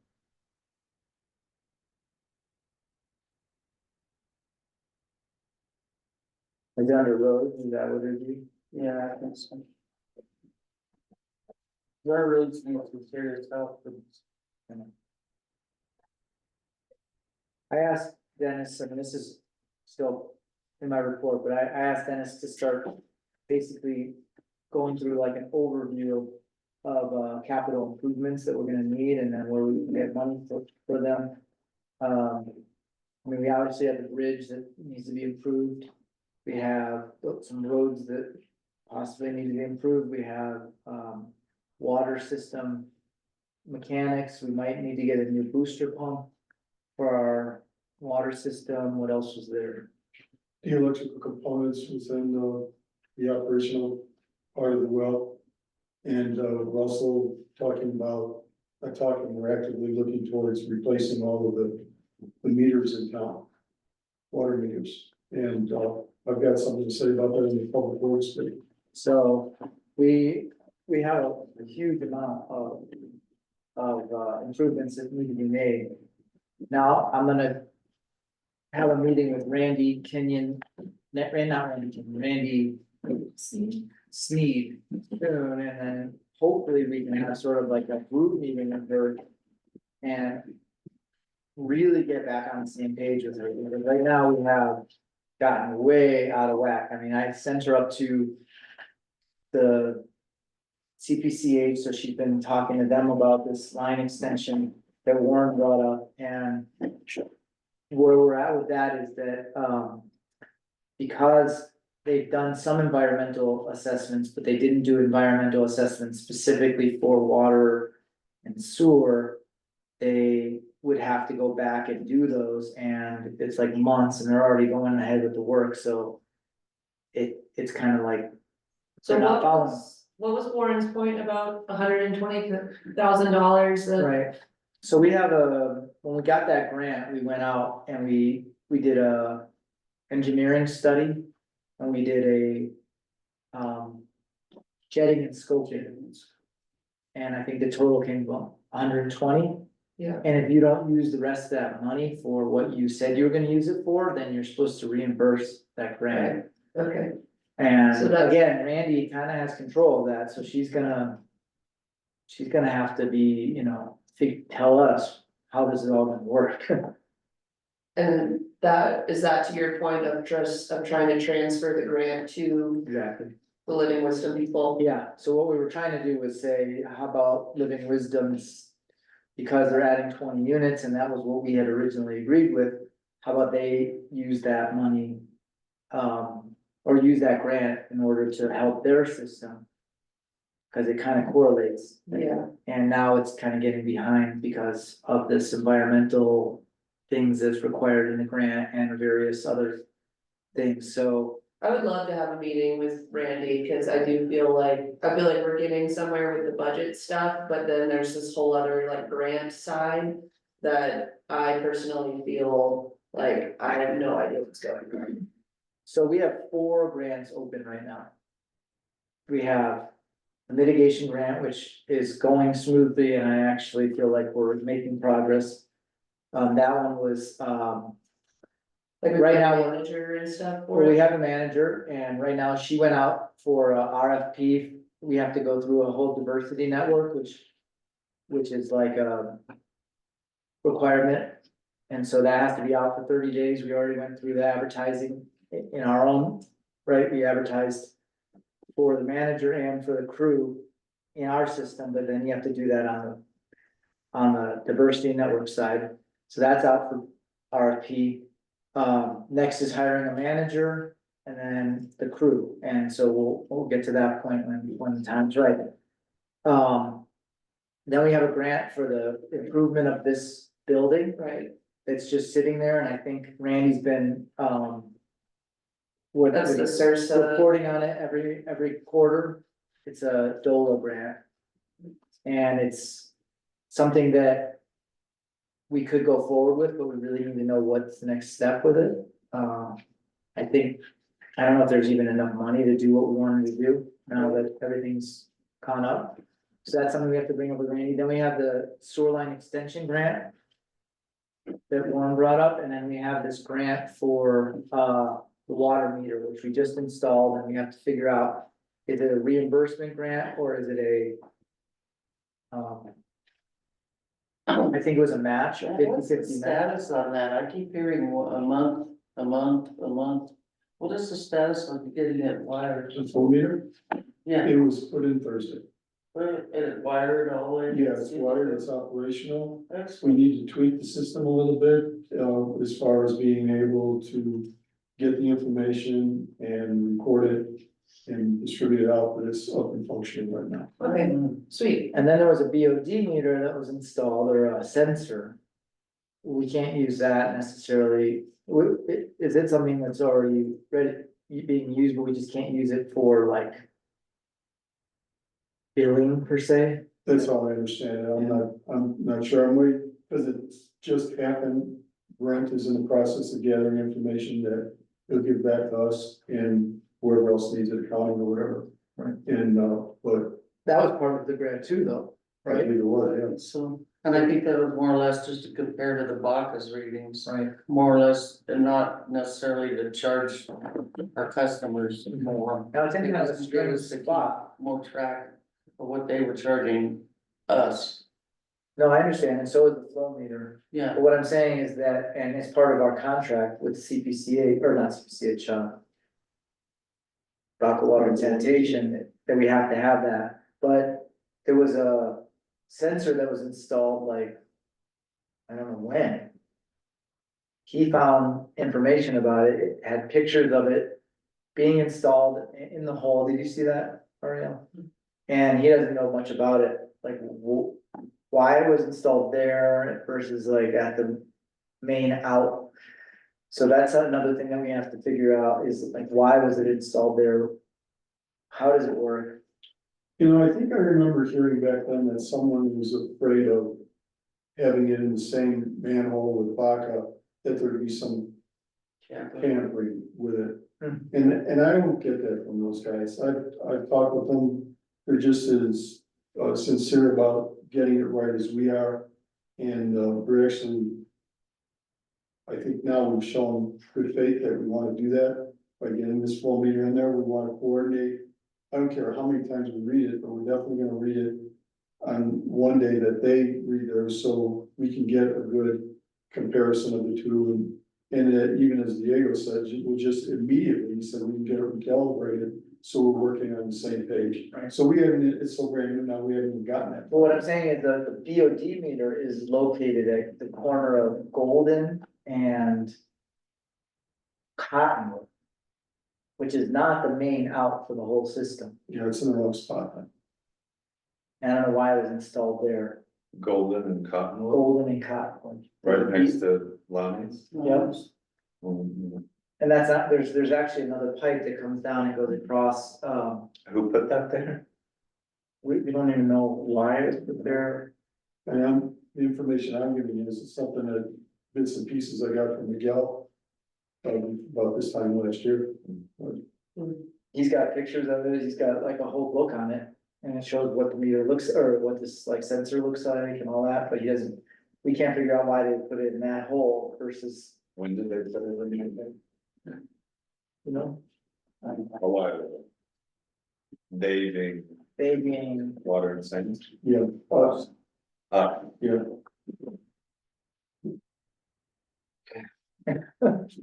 the other thing is, when the guy went in the hole the other day on Thursday, he noticed that there's a lot of clear liquid coming through. More than he normally sees. So he just made an assumption that there might be. A place where there's flow coming into that system. So it's something that is another thing that we might wanna look at eventually.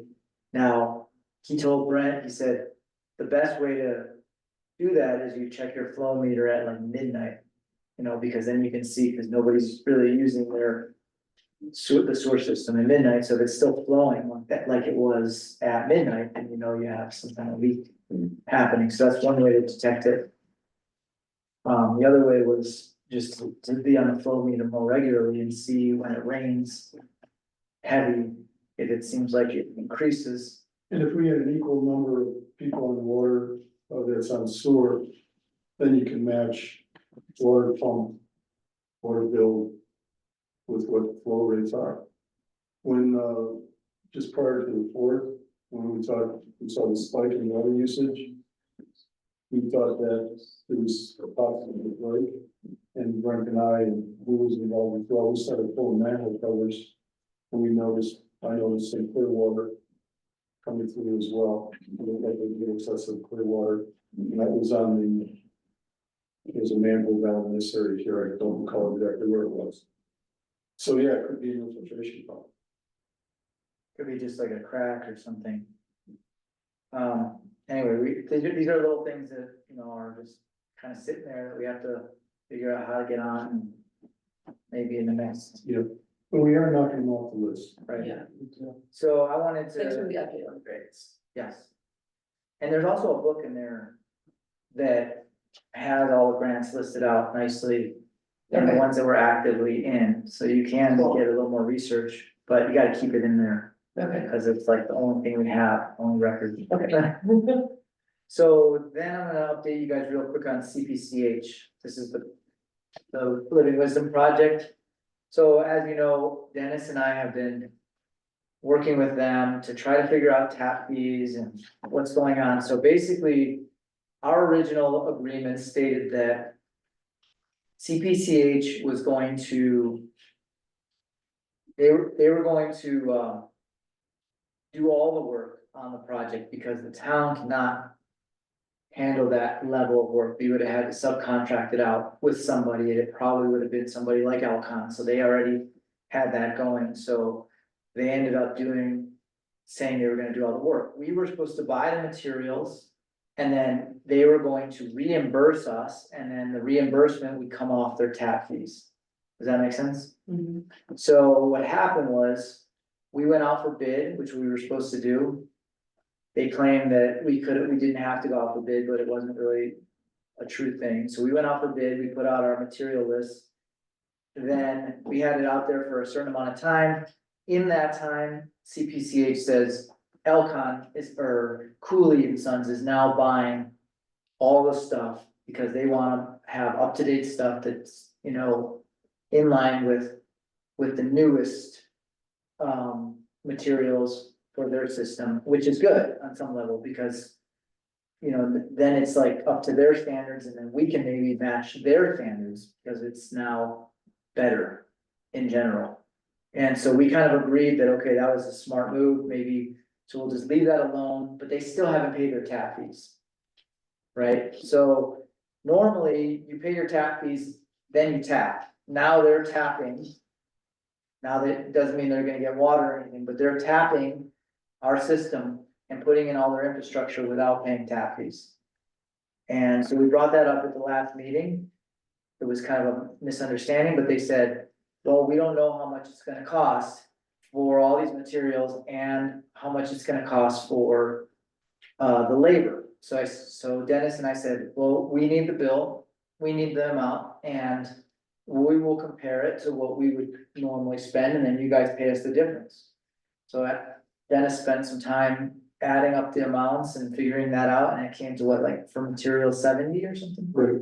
For materials, and then it was labor. 70,000. He's not done yet. So 70,000 that we would normally be paying because of For our taps. code for the materials, Yeah, for For 21 taps, taps. not for extension. No, they paid for the extension, that was just taps. Okay, that didn't include labor. Double it. So, yeah, we could double it. But they came back, so they came back to us and said for the materials, parts alone for those taps was 118,000. And the labor installation is $248,946 for the labor to install those taps. So then they said, 21 taps, and then there's a certain amount of EQRs when it comes to the sewer that they have to pay for, so our tap fees would have cost $100,380, that's what the total tap fee, so you can see that even the materials is now higher than even the tap fees. Yeah. Now, luckily, we changed the rule. It was into effect when it was posted It should be published on this week. this week. And you count the 30 days, and that's when the ordinance comes into effect, that we actually don't pay for but however, they already agreed that they were paying for this stuff. So we get no tap fees if we, agree to this, even though there's no way around it, they're doing it, no matter what, they're gonna pay it. So what they said was, had CPCH paid the tap fees up front, the town purchased and installed the services per its code, it would have been much better outcome for CPCH. So they're actually kind of like willing to take the loss. Now, one thing that they came to us and said was, CPCH understands that the town was anticipating an influx of cash from water and sewer tap fees, and you explained at our meeting on July 12th that the town needed funds to support maintenance and servicing of the two systems. We have heard from the town board that they are looking forward to the increased water and sewer income that will result from Living Wisdom Village. The financial boost is about 15 months down the road. Being that we're gonna get a financial boost from their services. In acknowledgement of the town's current needs, CPCH is willing to make a $25,000 contribution now to support water and sewer infrastructure. If the town wishes to receive this financial support, CPCH will require a receipt for the contribution. So they're now saying, okay, you guys didn't get any tap fees, you're not gonna get any tap fees because they're spending actually in total with the extension, $576,168 for everything. But they're willing to give us a $25,000 contribution for basically the right to tap. That's what it would come down to. So you're saying parts were $118,000, What they, 20 taps, 21 times. so $5,000. Between $5,000 and $6,000 in parts per tap. Correct. Did you look all that up? What I did is I did a cost estimate in a different way, I just did it item by item, and I came up with approximately $70,000 in material. But not knowing what Cooley's hourly rate was for his personnel, there was no, I couldn't go honestly any further. Yeah, we're just talking parts. Yeah, but the difference, he's saying the difference between your assessment was 70 and their assessment is 118. So even your assessment was $3,000 per tap? Yes, I didn't do that math, if I rely on your number, if you said it's Something like that. Well, one tap is different. There's the community building, so every tap is a little smaller and then that one tap. And that's like pit, meter, a whole bunch of lot. what else is in And there? the difference, some of the difference, might have been, and it's not all of the difference, but some of the difference between my numbers and theirs could have very well been the length of, where the main was to the building. And using all copper, there were different copper lengths. Some buildings were closer, some buildings were further away. The main, From to the the building. end of the extension to the building, Oh, okay, to where that section. well, not to the building, to the pit. Right, right. Are you suspicious of their number? Is that I guess I your think questioning? it sounds like for the last several taps we've done that we've charged $3,500 and that the parts alone were close to $3,000. I don't know, but I do know, when, So not so much suspicious as much as like, what have we been doing for the last? yeah, that's the question I asked long ago. We paid $2,800 more than we collected in tap on fees to straighten out the mess for Charles and Dana. That included labor. Well, yeah, their Yeah. number is excluding that as No, well. no, the 118 doesn't include labor. No, their total number. Yeah, but I'm only interested in acknowledging that our current tap fee is the cost of materials per tap. Yeah, Or now, according to their parts, which probably includes a markup. Which we shouldn't have to be paying to the accounting for. I look at it this way, I would just go along with what they said. Because if we, were to get into a legal contest, I don't think we come out on the right end of the stick at all, not even close.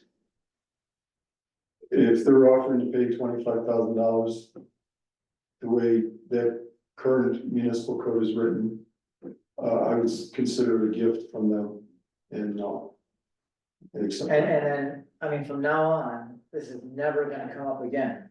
I agree with you, but I think we're getting screwed.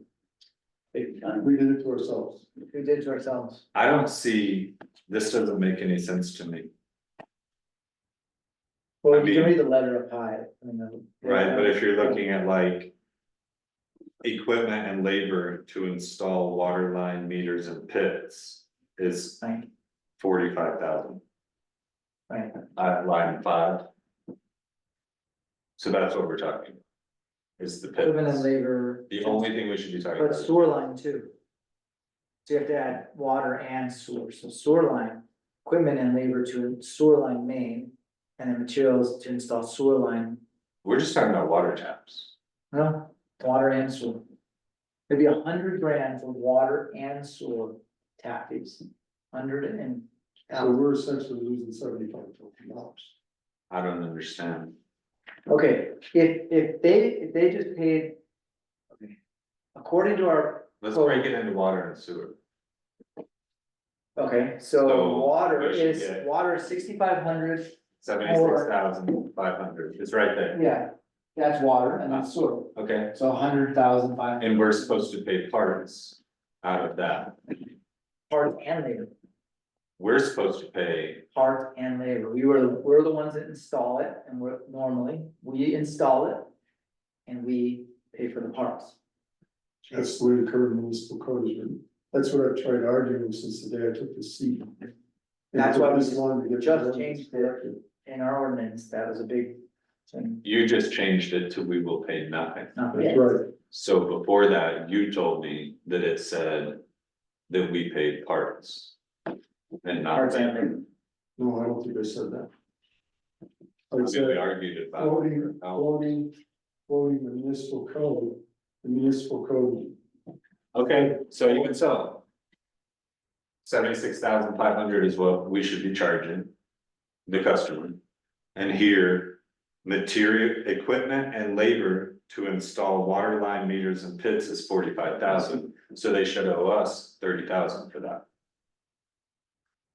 And we can Water talk about services, sewers separate. water sewer services, What's water services?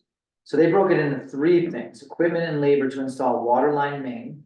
Okay, so That's that's, them, hang on, yeah, materials to install water line main. Uh-huh. Equipment and labor to install water services, I don't know what that means, materials to install water services. don't know. Equipment and labor to install water line meters and pits. Yeah, what's And then water? materials to install water line meters and Really, pits. I mean, it's the service from the main to the home. That's the service. Then what's the so the meter and pit is a separate just- item? One of the analogies I used. And they said it sounded good, is if you look at the electrical wires, you got the main line. And then it goes through the transformer and it comes to a personal property, and you have so that's the service. You go to a meter, that's part of the service, then it goes to your electrical box where you got your fuses, that's where the service ends.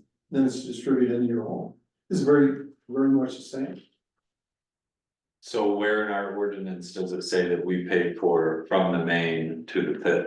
You'd have to read the municipal code. Did you, and does it say that? We debated this ordinance quite a bit. This was my big issue with this particular project.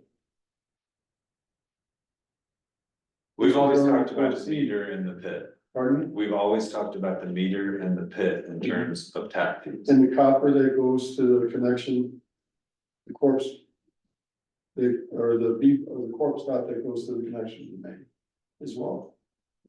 Plus the labor to do all that work.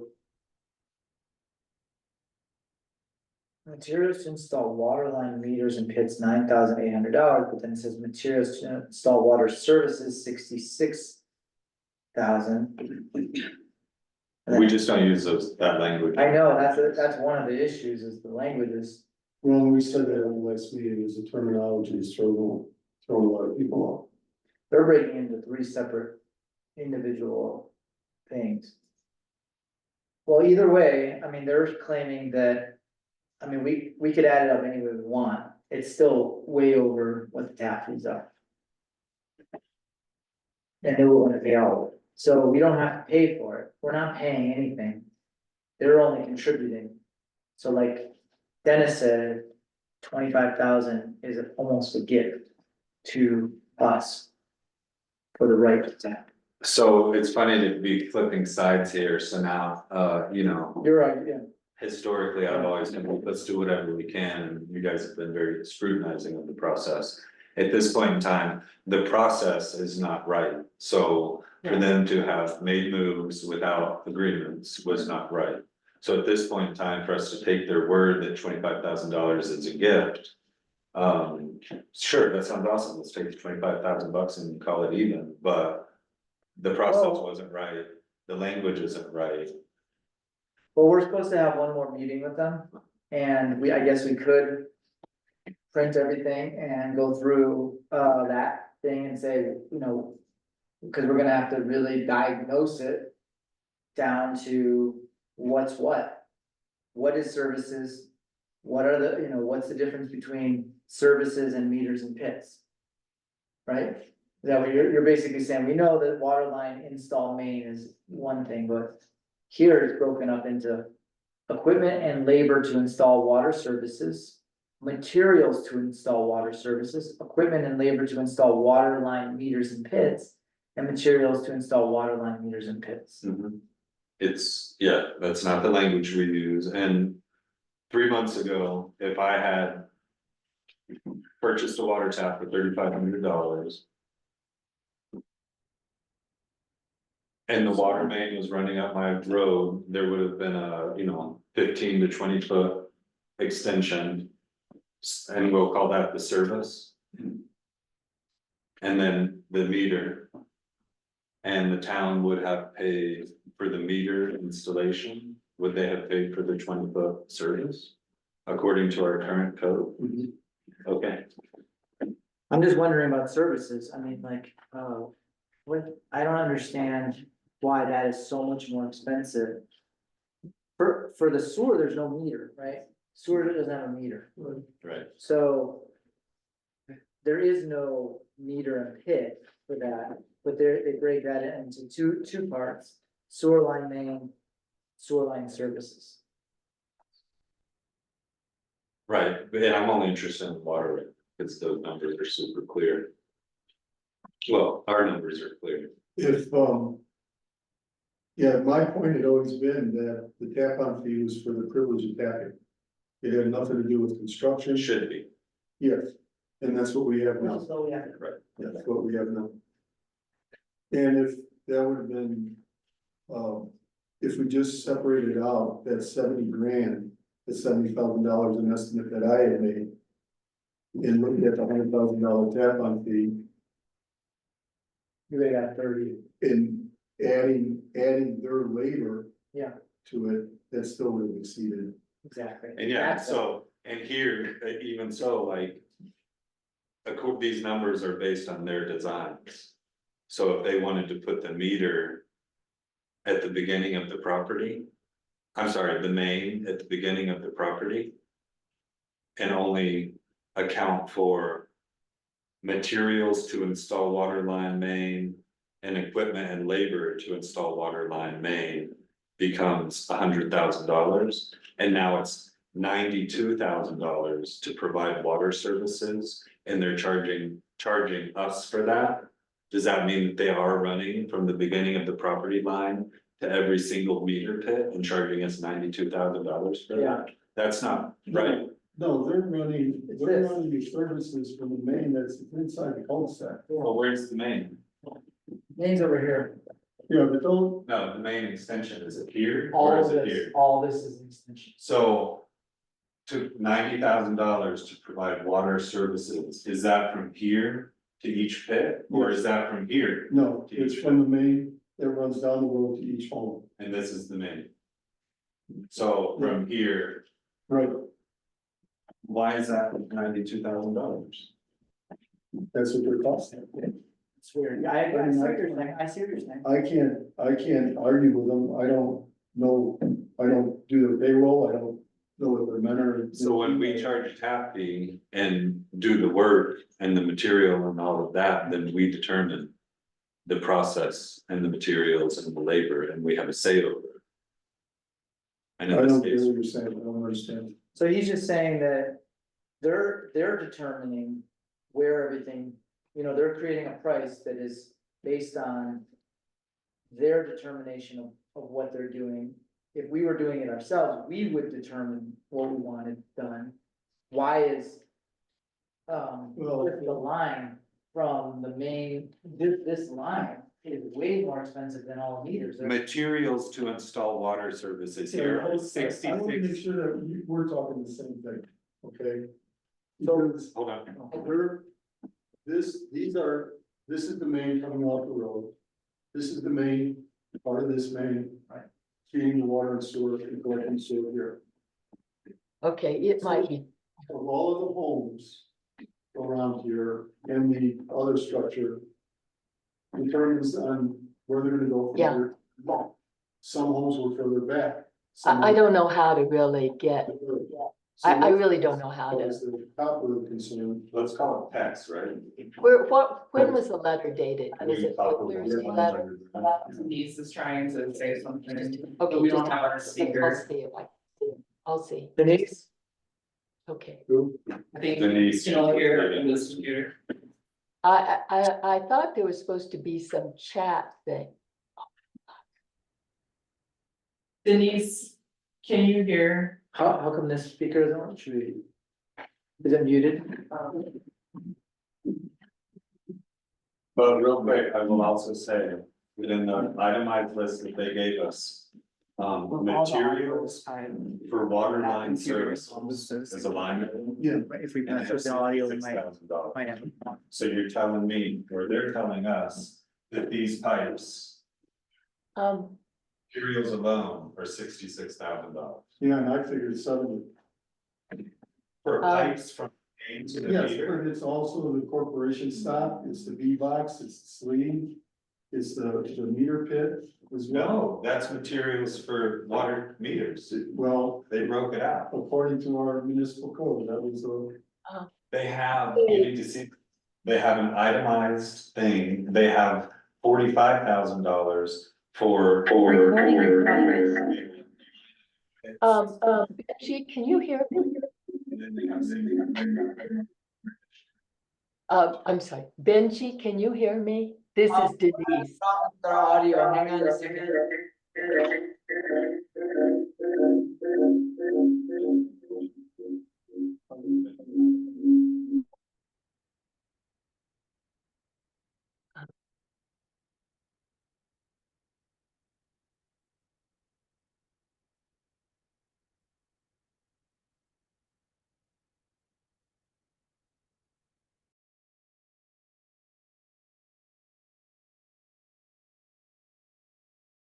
Before, so it wasn't, I was hurrying it up, but I.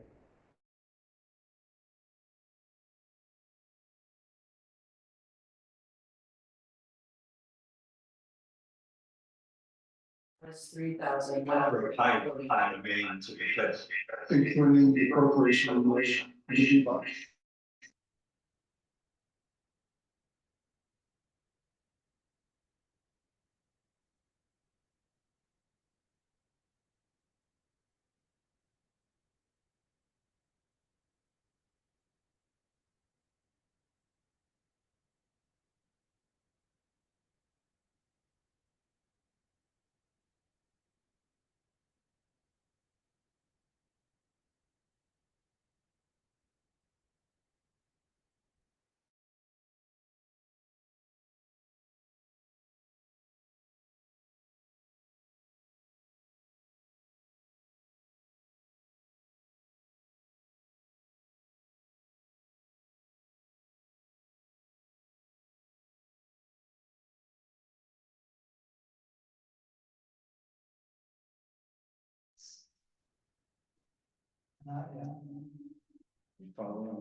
I am following you.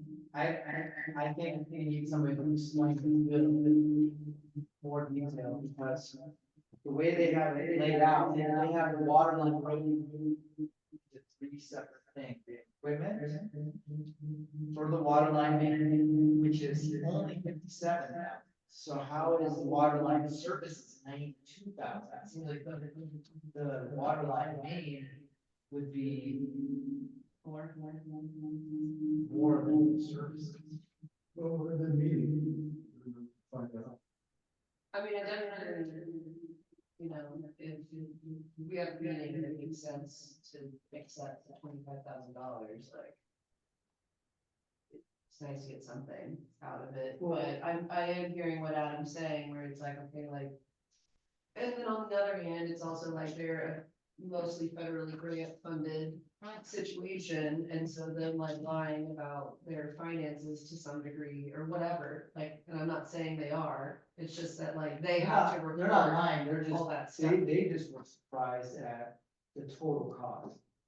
They got a bill for $576,168 Yeah, to do all I'll admit I was surprised that they were surprised. I thought they would have been more on the numbers of the contract. but also I think to Adam's point, if I understand, is that like we need to clarify what is actually the tap and what are they lumping things into it. That, is that right, Adam? Like, are they putting together line items that are not working in our favor, but wouldn't actually be correct? I think that we should account for and be liable for what our ordinance says. And that if that means that we get to mandate the process by which that happens, I think that's legit. And I think they should be surprised at the cost. Cause even if it's $300 a foot, which it's not, to extend a main, maybe that's $100,000 to $120,000, including parts, material, labor, equipment, all of it. And then to do 20 taps within that same process, I think that is high. And I think that those numbers don't make sense to me.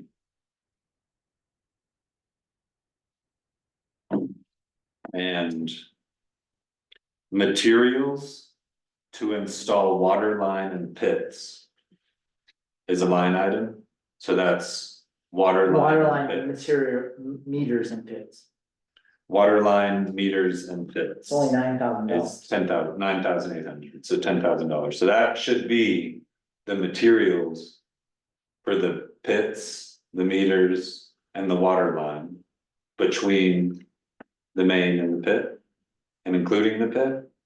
I guess so. Okay, but the line right before that is materials to install water services is $66,000.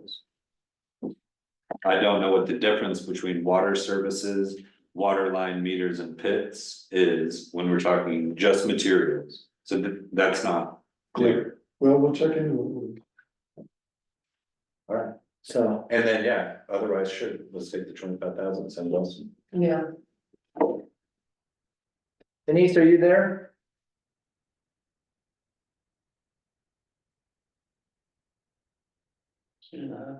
She's I still. don't know, she's there. Denise? And that's not living wisdom, that's alcohol. Yes, I am here. Yeah, I am here. I wondered, Benji, if the board had seen the email that Kirsten sent you last Thursday with some additional explanation. What we're going through right now. Okay.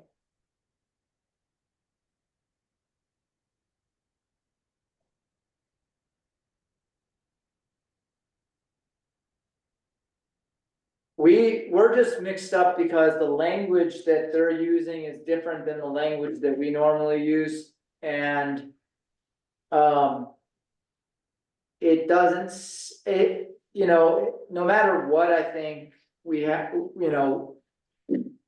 both sides are kind of at a disadvantage, because number one, it's more money than you guys thought it was gonna be, and number two, we didn't have the code right.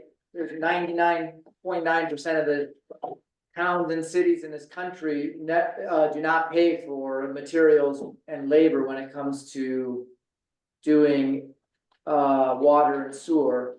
It's just the right, the tap fees are just the right to tap. what do you call it, the right, the Privilege. privilege to tap. So Uh-huh.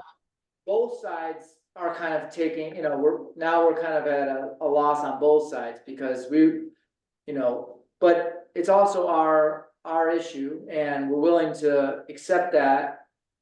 But now we're kind of like diagnosing your bill and don't really understand what goes to what, so we'll bring that up at the next meeting. Okay, Benji, I wish I could explain the Cooley bid to you. I do not understand the details either, but our budget includes this Cooley quote. So gee, yeah, it's $500,000, but we have budgeted that into our project.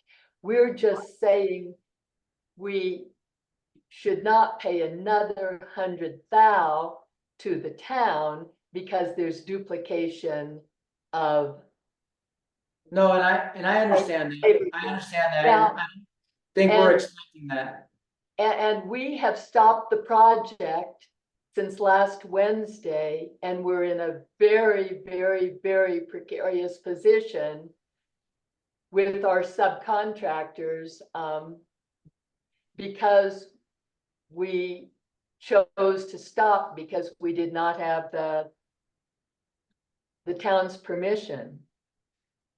Right. So we're in a really, really delicate situation. They didn't have their permits done. Yeah, I mean, I would be willing to meet with Kirsten and with Akia and anybody who wants to meet really soon so that we can get this worked out. It would be really good to have Cooley come and actually lay out the plans and show us what each of their items represent on the plans, on a drawing, because even though the drawings are technical and they're engineered, it's still pretty self-explanatory in the drawings. You can still, even if you're a layperson, you can see what's going on. Well, I can certainly get the message to Kirsten. I think she's gonna be the main contact with the town. I guess, I mean, Benji, the alternative was we paid the town $100,000 as you request, and you guys are gonna be in the whole hundreds of thousands of dollars to supply these services to us. So I Well- just don't see how I Because don't we know. didn't enter into contract with Outcome. So we wouldn't be in the hole for what they're charging. No, so we understand where you're coming from, that if you pay the tap fee and then we were supposed to reimburse you, it would be reimbursed for, you think that we would reimburse for the whole thing. That wouldn't be the case necessarily because, we might have had a separate contractor do the work at a totally different price. But it Right, wouldn't. but who would you have gone to provide these services? Well, I mean, it would have been a whole nother issue, so it would, it really couldn't have happened that way, so it is going the way it's going, and I understand what you guys are saying, we should just approve it and then take the contribution. And I'm kind of willing to do that. And not, I'm also willing to do that.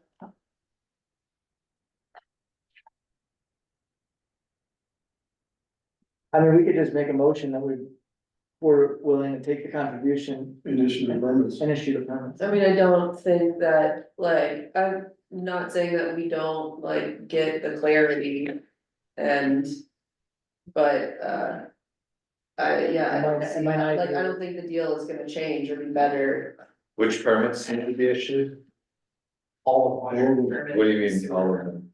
So basically, on our permit, it says you're supposed to pay the tap fees before you do. the On work. which permit? Building permit? Extension, permit, water extension, sewer extension, water tap, sewer tap, we have 4 permits, right? We don't have a permit for a water tap or a. Yes, we do. We have an application We that have an has, application. we have an application that has an approval, how's Okay, that? great. So they haven't been approved, The applications the applications have not been approved for water and sewer tap, or extension. which is a Separate different process. Separate application, Okay, but all of the work. And is already done. started, yeah. started, not done, Oh, well, we can approve that I know, or. Approve the application. I don't think at this point, there's a reason to deny not approving any of the applications. Yeah, All of the them. work should continue. Yeah. Oh, yeah. That's a separate conversation from we didn't say to stop, the No, money. we never told them to stop. Oh. Okay, why'd they stop? Interesting. Well, Denise, we stopped because our applications haven't been approved and we didn't want to run afoul with the town to go ahead without the approved application. Yeah, they wanna do it in the right way, Yeah, I'd which be is like, what we want them Why to did they do. start?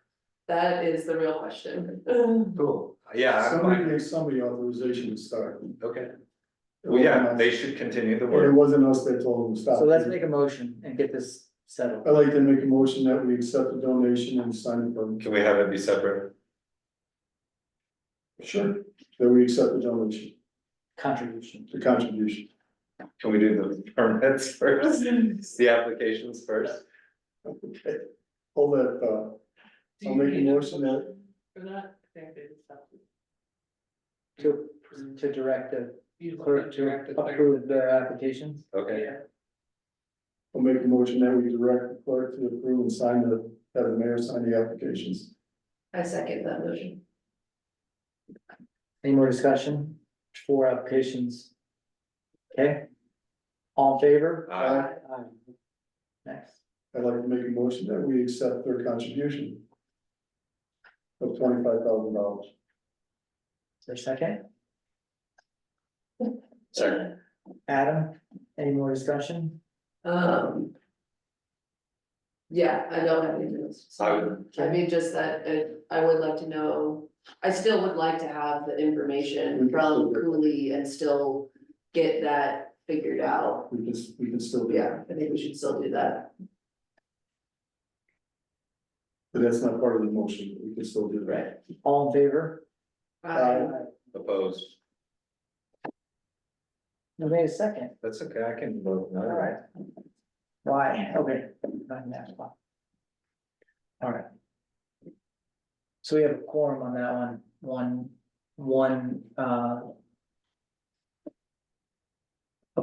opposition and 4 approved, yays. Okay. Yes, ma'am. Should I create a permit for these 4 things? Should they have a physical permit that goes up I there? think, Or just continue the way we have them? I think that, I don't know, we can create a permit, we could do it after this. You know, if you want to do that I now, would say, that- so the applications have an approval section, so we definitely get those done, signed to them. Copies of it to them, ours go in our file, if you wanna have some kind of. Official Record. document for them to post saying, you know, that we let them go forward, and yes. Okay, Wait, yes, create. yeah, create it, if they want, if they need that, Okay. how about that? Otherwise, they'll just use the applications as their approvals, copies of the applications. Denise, did you get that? You know, my audio is a little bit muffled, but I understand that you're asking the clerk to give us approved copies of the various applications for the water and sewer. Correct. And we're accepting the $25,000 contribution as though it was a, just maybe leave it right there. yeah. Well, we're very grateful that that the board came to that decision. Okay, yeah, and, you know, sorry that it was kind of a difficult situation on all sides, and we'll keep moving forward. That's our wish too. Thank you, Benji. Thanks to the board. Okay, And as a last note, I just wanna say, on water alone. This isn't necessarily for Denise, but for the board, on water alone. We're paying Cooley is charging approximately $11,000 to $12,000 per tap. and that's on them. That's on us now, because anymore. we're agreeing to those numbers, basically. The numbers that we are paying won't come anywhere near that what they're paying. They're picking up the difference. I don't think my point is who's paying it so much as. So I never hired a Cooley to do work. Right. Yeah. For myself. And, you know. Yeah, I don't know I mean, how again- that translates to any sense of reality of how we've been doing business for the They're last. not trying to decade. argue these anymore, they're just accepting the bill and saying basically that they're needing to pay it to get their water and cooling. And You Alcon put the project out to bid. And Cooley was the low bidder. So it's not like we just accepted Cooley without a comparison. all we're saying is that the prices have gone from, like if we were to do a tap before, we would do it for like $3,000 and they're charging you 11, but I really think we should move on. yeah, let's move on. That was part of Okay. my report, Thanks again. Did you have Thank any you, more that Denise. you wanted to bring up? Yeah, I did, it's actually related. I had been asked to research the water use and the fee associated with the bulk water use that happened. The contractor Cooley, is that who? Okay. So I did so, we have a fee schedule for all of this, of course. And a note that there is a bulk water use deposit required of $500. Hmm. That's on the fee schedule, there's no other information. Denise, are you hearing this? Denise? I'm sorry, Benji, I momentarily checked out. I would like you to, before you restart your contract with Alcon and Cooley, we would like you to also tell them that there's a $500 bulk water deposit fee that has to be paid prior to them using bulk water, which they've already been using. There's a $500 bulk water fee. that they Deposit, must- deposit. I'm sorry, deposit. That they need to pay the town? Correct, and then we would add up the amount that they use and then have a bill for them. And I'm sure it's gonna come out of this. This big quote that you have, it's part of their project, so they have to pay it. And we need to clarify, it's refundable Refundable $500 deposit. or not, that needs to be clarified, it's not. Okay, They're gonna pay the bill and send them $500, don't let them take it out of the $500. Yeah, Yeah, okay, but I mean, just as a deposit, we need to clarify. correct. And we're needed, this, we need. And then there's a bulk water use per 1,000 gallons or part thereof of $15. Per 2,000 gallons. Might want, per 1,000 gallons, 1,000. so maybe, given inflation, which is what this highlights here, this discussion. Things might need to be revised. They do, we need to revise our fee We schedule. talked about the fee schedule. That's gonna be right. I don't think it's, I think it's something that might have to go to public, or I think we do have to have a public hearing. and it has to be adopted by the next. I wonder what the highest bidder bid. Okay. Okay, but, again, the approval of our applications It's done. is done and is not contingent upon this refundable deposit, but we'll look into that. immediately. I mean, yeah, thank you. Okay, gotcha. Thank you.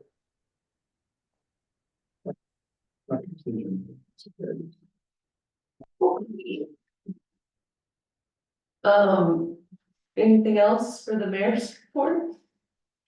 Oh, That's where we I are. had more, but now I'm like, my mind's on something else. Uh, Even though we're not working with Elaine, we still have to listen to our citizenry, and she does have some like kind of pinnacle representation of the town, so I just wanna make sure that we're still not ignoring people and that we're bringing the points up, you know, so that we're all able to, even with Warren, it's like, we should be listening to what they have to say. We understand that, you know, we're making our own decisions based on our, you know, level of representation, and that we are taking people into account. And we can put it in correspondences, yes. I just, not to speak for Adam, but I feel like what he's saying is just like, there's a proper procedure for how the things Okay. come into us, and I don't like not being part of that procedure too, like the things that she has to say should be public record, they should be included in our packet, it should come in the Tuesday before and be in correspondence, so that everyone has time to Okay, so the relay. point taken, yeah, So, because she keeps giving it to you and not to like right. me. Okay, so what I would do next time is tell her that I will put this in for the next meeting. And it will go into the either correspondences or into the appropriate report. Yeah, I mean, you can either forward to admin or tell a resident that they should go through the admin. Would be how I would think it would go, Okay, that's fine. but I think it's fine to just forward it, right? Yeah, and I don't mean to be a stickler, I just wanna make sure we're not open to liability, that's like why we to Crestone, just make sure that the things are all done. Correct. Okay, so let's, I understand. I just was bringing up the fact that her report basically said Virginia, this was regarding Virginia. And we. Right, and it's like giving her seat at the table when we have to go through the proper. We have to put into the agenda by a certain day, and then now, so residents would have to do the same Right. thing. Okay, I get it. But had she come here as a citizen and gave us those comments. She would have had citizens comments She would have had citizen comment, okay. and not a seat at the table, unless we kept being like, yeah, what do you think? As far as the cemetery stuff, I'm still working with Reynolds, surveying, and they're gonna supposedly give me a contract, and we're gonna have the information. On, she already quoted us, we already approved it, we just now need to have a contract with them to start doing the work. And the great thing about this is that no matter whether we have a committee that looks at the cemetery and how it's plotted and all this stuff, we still need a very up-to-date survey with all of the details laid out, whether it be drainages, corner posts, existing cemetery roads that are already in there, existing cemetery plots, all that has to be pretty up to date so that we can get a better assessment of the land. And then I would recommend that we look for a engineer that has the capability of taking that survey and using it for a drainage report. And then we will come back to the plotting of that, and that will be, you know, 3 separate processes. Is there a deadline on the survey? I think it's gonna happen pretty soon, I just, again, he was out of town until the 16th, so. It should fall right into place with the other, right after the other. Cool. Thanks for taking the lead on that, Benji. Yeah, I mean, I enjoy it, I think that it's a really important and good project, and in the long run, I think we're gonna, really have something that, you know, cause obviously it's another big revenue source for us, and also is, yeah, it can be done more up to date as well, which is kind of cool, so. As far as my report, I mean. I'll have a more formal report on our regular meeting, but this was just the stuff that came up in the past 2 weeks. So let's move on to the clerk's report, our new clerk. Full-fledged. I didn't write a report this time because I didn't have the time, but I do have a few things I just want to update you guys on.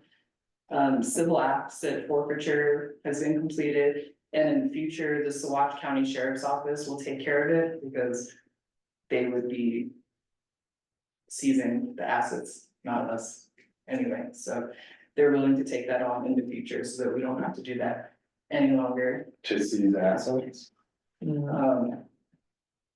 Yeah, it's pretty much a report on like what assets have been seized in our town over the past year, and the answer was 0. We haven't done that, and if we were going to do that, we would reach out to the Saguache County Sheriff's Office to do that. So essentially, we're just gonna be taken out of the picture and they'll do that report for us going forward. We successfully completed our audit for the Colorado Bureau of Investigation, so we're compliant on all of our procedures for that. We talked a little bit about it before, but UB Max is migrating to a new software. They're retiring the software we have been using. So the treasurer and I will be sitting in on a webinar to start that process tomorrow. And then I'll keep you updated as we move forward with that. But it sounds like it should be a much better system, more reliable, easier to use. I've been working on the website update and I'm almost done. I wanted to have it done and ready for you today, but I'm not quite there yet. I need to work on URL domain. I need to work on finishing final update, but I would like to have it to you to review and look at by the end of this week. So I will be sending that link out to you, and if you could just, take a look through the pages I've created and, let me know if I'm missing anything significant, or if any should be taken out, then I will make those before we go officially live, which I hope to be August 1st for our live date. Sorry. Are you happy with the way it's turning out? Yeah, it's amazing. It's so much easier to use. It's easier, everything's quicker. Our agendas, our packets and everything transfer over immediately. I can take minutes in the system. I think it's gonna be really beneficial and it's gonna be easy to train anyone who wants to use it. And are you allowed to post unapproved minutes, or how does that work? Are there minutes, are you allowed to do that, or? I believe I could post it as draft minutes. Until they are approved. So if that's something you'd like me to do as well, I'd be happy to do that. As long as it's draft, really posted that way, so people don't think that. It would have to be in a completely different place too, Okay. so I would make sure. What's the benefit to that? To posting unapproved minutes? I don't know, Sounds like more work, right? I mean, it is more work, Yeah. but if it was something you wanted, I wouldn't be opposed. Are you moving forward with the video link? So we did create a YouTube channel, and I had Sarah upload all of the videos that we had. And then I took a class on records retention, and we're not supposed to have videos up. Where they're not supposed to be available to the public 6 months after the minutes have been approved. So I guess what I'm getting at is on a regular basis. You could have, according to that, last month's meeting. So having also unapproved minutes sounds redundant and unnecessary. So if people could log on and access a video of a meeting that happened a week ago, but they have to wait 3 weeks for minutes, to me, that seems like the appropriate. so what were you saying? Sorry, that you have to wait 6 months to post a video? No, they have to be erased 6 months after Oh, the minutes have been approved. So us even essentially having any of those videos is against our record retention schedule, except for the 6 months. except for the 6 months. So I have her remove everything besides the last 6 months of videos. And personally, I think a functional website would have last month's meeting. And if anybody wants to see the video of the 5 before that, it would be a core request. And to not have unapproved minutes, and people have to wait a month to see approved minutes, and that seems. Okay, as long as we are keeping up with that and feel good about it. We will keep up with that, and YouTube will be linked to our website so that people can easily get back and forth between the two. Does that make sense, what I, Just having the last 6 months of videos available to not have unapproved minutes? Yeah. People have to wait, until they're approved. Approved. Fine. and personally, I think 1 month's meeting, but 6 months is fine too. Of video, I don't really care, but. Is it required that you have to have 6 months up? No, there's no requirement for us to have I do videos. want, and even that's less work and more streamlined, to just have. The one video at a time. Take off Yeah. one and put one on. And I'm pretty sure on YouTube, you can set it to expire at a certain time, so as we're posting them, we could say, 6 months from now. Make it private or, whatever. What do you guys think about that? Yeah, I mean, it sounds like, that sounds great, sounds like Ariel, you're on top of making sure we're not doing the illegal thing, so I appreciate that. Yeah, and it's great, I mean, we were definitely. When I got here, one of the big things was people felt like there wasn't transparency because there wasn't. The information that they wanted wasn't available, and now the information is available and like. I mean, compared to a few months ago, I think we're kicking ass. Good. I guess on that note, I'll just skip a little bit around, I did want to talk about records retention. There was a lot that I learned at Clerk Institute, so thank you for sending me. I believe the investment will pay off in tenfold by not having attorney fees in certain areas. Nice. I can't speak to like everything that I want to put in place, because I still have to kind of collect myself from the week of classes. But one big thing that I want to start on immediately is record retention, because we are not compliant in our record retention schedule at all. So I'm gonna have Sarah help me work on getting us compliant in our records, and then also digitizing most of the office so that we're not so bogged down in paper. So, and it's gonna be a multi-employee effort, because I'm gonna need to go to Brent and have his files, I'm gonna need Mateo's files, I'm gonna have to get into everyone's files essentially, and they've kind of been kept from me, but as a clerk, that is my responsibility to have all of those files. So, I will be working on that for the next however long until that's completed. Awesome. I don't wanna take up too much time. But. Another thing I did learn was that we're supposed to have minutes for all of our meetings, our committee meetings. And I don't think I would be able to possibly attend every committee meeting, but if the heads of those committees could start taking just some sort of minutes. So that we have that information file, that would be perfect. One thing I also did learn is as a liquor license authority, when we're having our public hearings, we're supposed to take a recess as a board of trustees and reconvene as the liquor license authority, and also recess from that to come back into our meetings. I don't want that to have us dinged, or for lack of a better term, in the future, so. But also, that being said, as of August 7th, you will no longer have to have a public hearing for liquor licenses. So that's something that you can consider as a board if you do want to continue having the public hearings. There is some benefit in transparency to the public in continuing to do them, but you don't legally have to continue. And then just, Do we have to have some sort of ordinance or anything? not to my knowledge, but I would double check, I would love to double check myself on that before, if you were going to make that decision, just to make sure that that's all copacetic. And then I just, Dennis asked for an agenda item for like a clock in, clock out system for employees. And that was something that's kind of been on my to-do list for a minute. I would just like to suggest maybe using Clockify. It's a software that helps with clock in, clock out, and there's options to have a GPS located, so you know where people are during their clocked in time and not obviously after they clock out. And they do have options for like project management systems, which I think could benefit us as well. As a team to be able to communicate better on the things we're doing, just tracking where we are in all of our projects. Put it on your phone, And it is on your phone, so. Which you can- can- and Ken brought up at the finance committee meeting that that would mean that we paid a phone stipend, Mhm.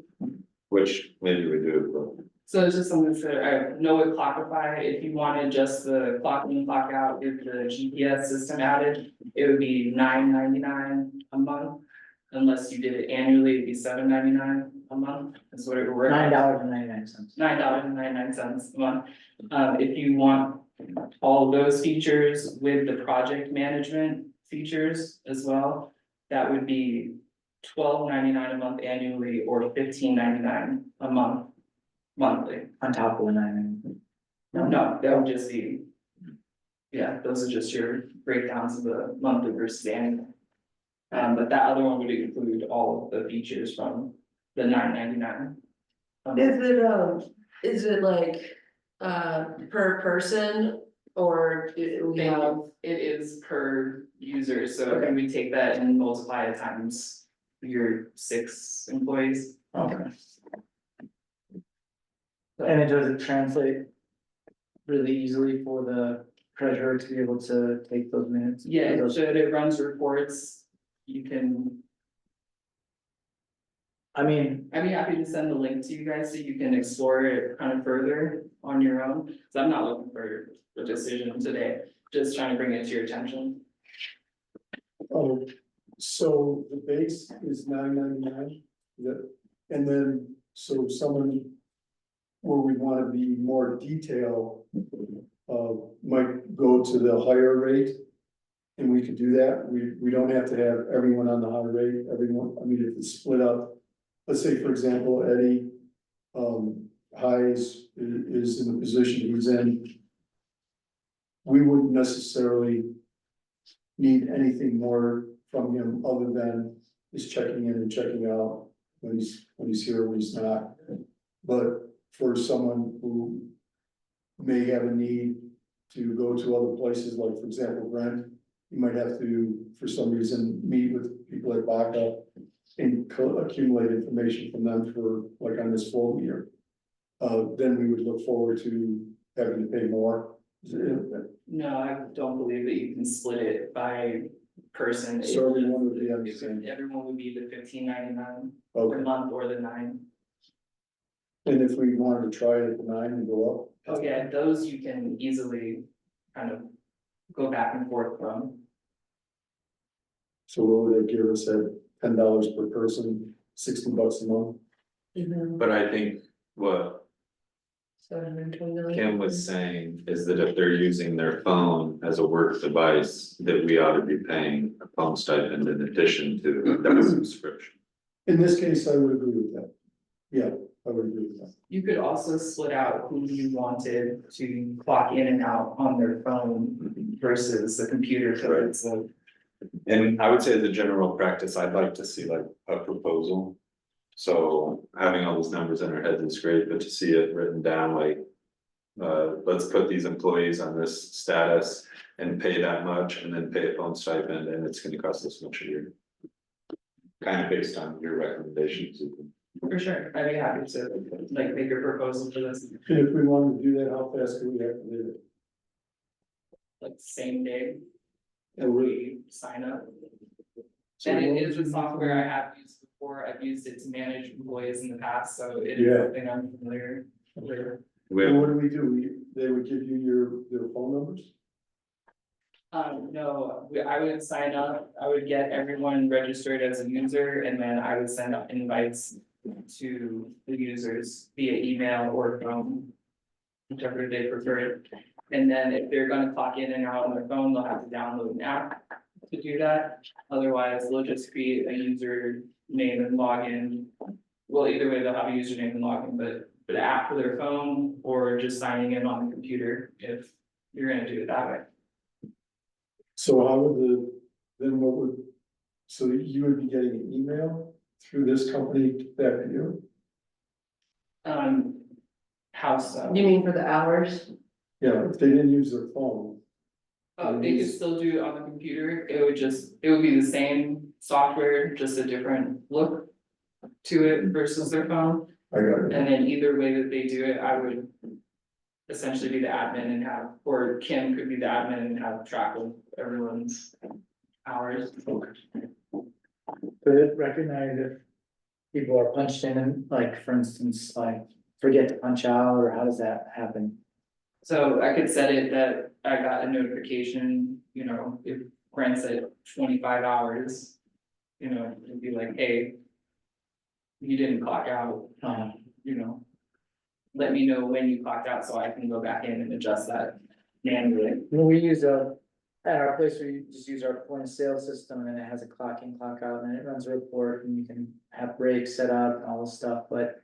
You still have, there's still some manual reminding of things, and we have a box, if somebody didn't clock out or didn't clock in, they have to write that, they put it in a box, and then when we do payroll, we pull it out at the date, time. Till it says when they did, so it's still. Annoying, it's still That's annoying. essentially what I would ask for as well, if you forgot to clock out, like. You know, like forms, there would be a form Yeah, for you not clocking out and why, so we have that on file too.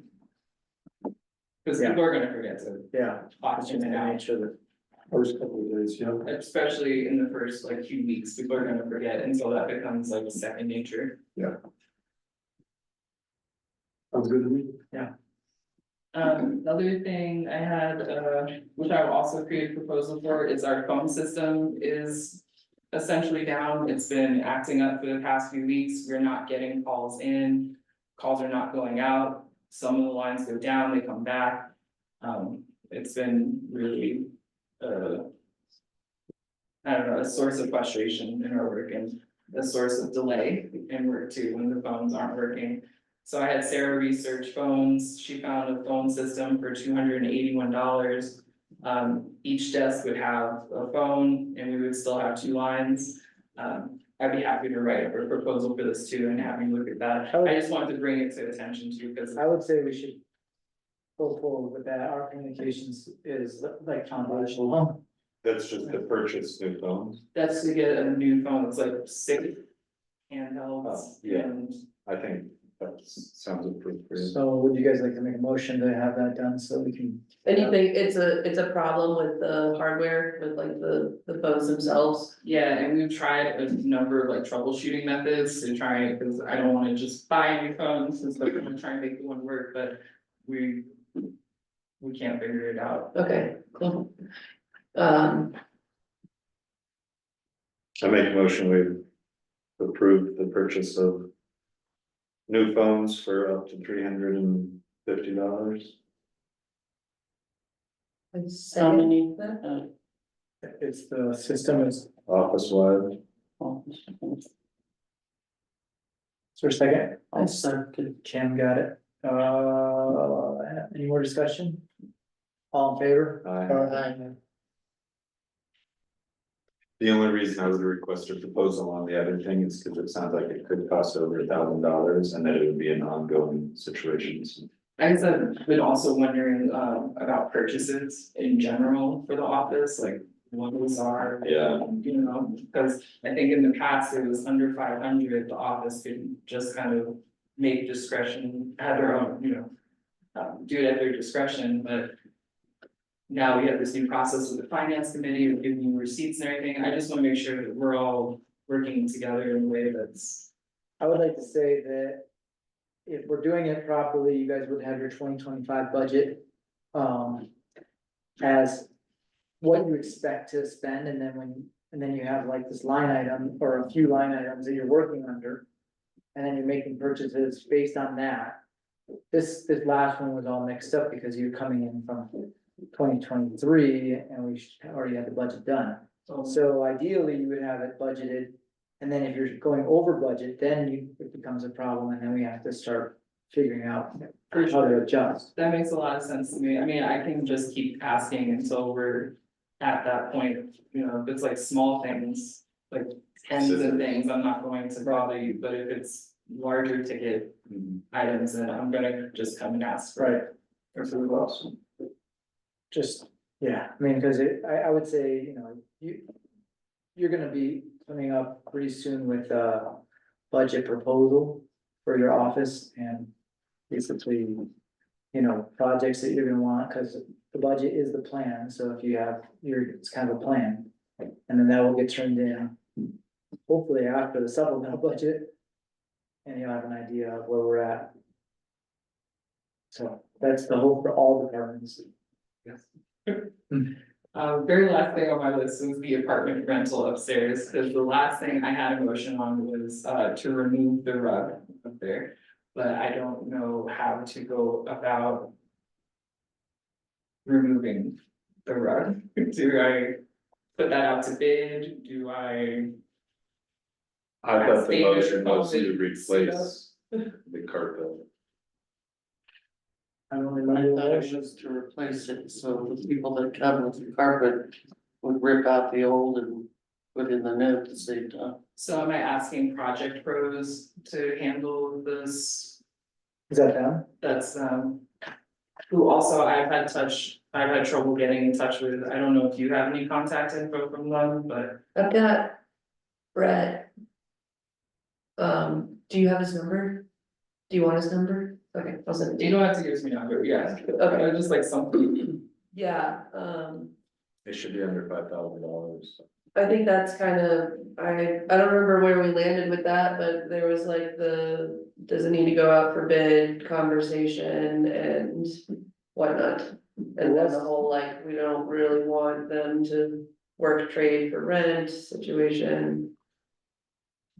There was, some motions that we made that should be in our minutes, and I don't know.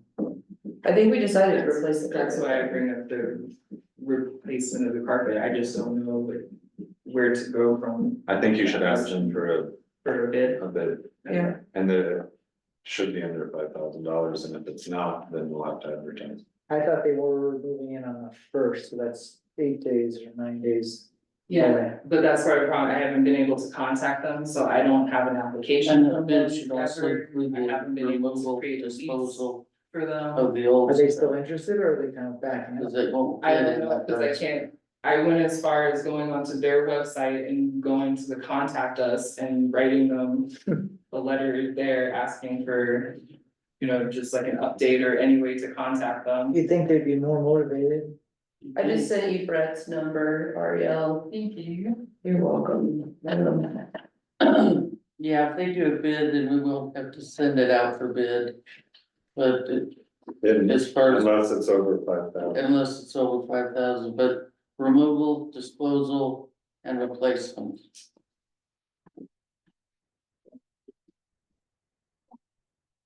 Thank you, I think that's all I have. Thank you, Corey. Thanks for going to the clerk school and taking this job to the next level. Thank you for sending me, I really did learn a lot, it was like 12 to 14 hour days at school. Jesus. And I felt like my head still hurts, it's crammed full of information, and I'm gonna try my best to relay everything I learned.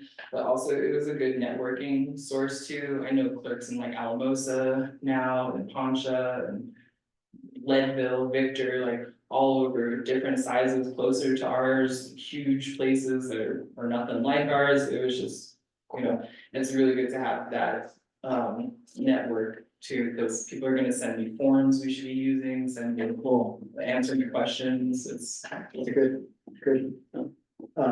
it is a really good investment, and hopefully you guys will send me 2 more years, because there's 2 more years with, and then all with credentialed Oh, cool. town clerk. Awesome. Sweet. This was also very beneficial on its own. Is it 2 more years of the same, like, is it the same thing, or is You the know- next level, there's like another level? Every year you come back, there's a new level and there's different classes that go into more in-depth or Cool, into different areas. So sounds fun. It was kind of fun, I mean, I don't know, I'm a nerd, I like going to school. So it's fun. Thank you for doing it. We're on the new business, skipped A and B, so now we're on the capital improvement funded by tap fees from trustee Paslusny. That's what I was hoping to be able to do, and I'm not exactly sure how to do it. Is to create a line item in our budget that will be strictly for capital improvement on the revenue side. The water tap on fees that we get, and then on the expense side. That money would be used only for capital improvements, not for the maintenance and the operation of the system. And I don't know if that requires an ordinance or just us talking about it and agreeing to it. Can I get, like, when you say capital improvements, Extensions, so just specifically water extension tank, Repairs for the water system? and repairs over $5,000. That's how we should find capital now. what I was hoping to do is just for. Not just the maintenance, but for if we were to get a new tank. If we were to have a need to extend the water line or sanitary sewer. Well, we currently have a capital reserve fund, which is sales tax funded. And that's defined as, it's got specific definitions of what it can be used for, so Could this integrate into it? I would hope so, but sometimes that might be used for a $12,000 repair in a broken line. So it's not specific to additional improvements. But maybe we can change the definition of that capital reserve fund, what it can be used for. I was hoping it would be used for future. That was election based wording, it can't really be changed unless we, Maybe, that's right, I thought. and maybe, that- I don't know if we can add to it either, but I would think we could. I would hope we could. I don't want to have two different capital reserve funds, if possible, but somewhere in there. Well, let's look and So we see need what that to- one was defined as and if we can add to I'm it. sorry, what? I said, let's look at that particular fund and see what it was defined as.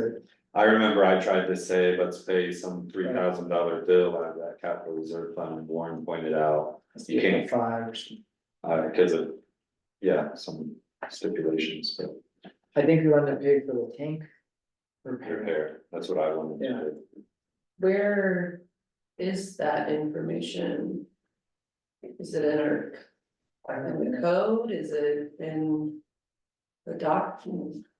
I don't You know know. what it is? So That's the one. at one point, when we got. It's the 5% that comes out of our 0.5%. 0.5%.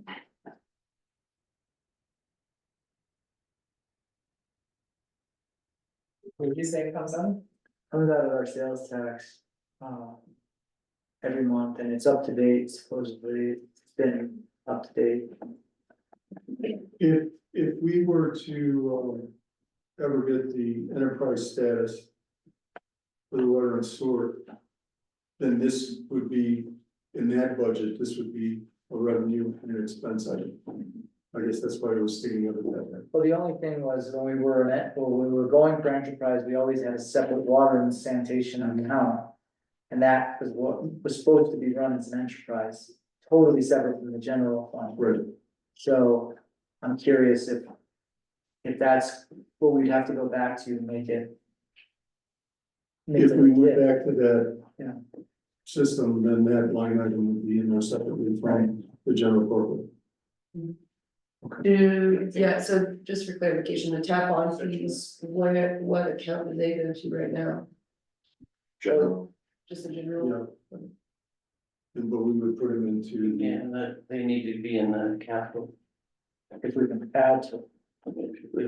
So do we actually have to ask Warren about this? Because then we have to ask. no, we were just gonna look at Where the sheriff should. where he sourced that information for a lot of. Okay. I think if we wanted to take tap fees and put it into a capital fund. We would probably ask Ariel to tell us what the process is and if we have to create an ordinance or not, Okay, and then go from there. so should we direct our clerk to do that? Yes, please. Happily, we'll do the research and the And, answers for you. and uh. I don't know, the information concerning the current capital reserve fund. And if we can add to that. But I was, never mind, that's. I'd hate to see cap on fees go to repair a road. Right. Yeah, It's noted. or paying salary or. We feel like there's gonna be an issue when we run, and I brought it up with the. Booster pump, that if we're pumping water all the way over to Living Wisdom continuously. That there's gonna be, it's gonna run that pump out eventually. So things like that, we're gonna need to replace that, and I think that. That 25,000 should contribute to that because it's coming from them. So wear and Yeah, tear. right, we're, okay, so that specifically in that 25K where we want to put it. Noted. Okay. So now we're moving on to, we already did the time card, right? You're good with that? Yes, Discussion of additional hours for Virginia West was taken care of. Letter of intent to join board of adjustment, that's in our packet. That was a good letter. It's a good letter.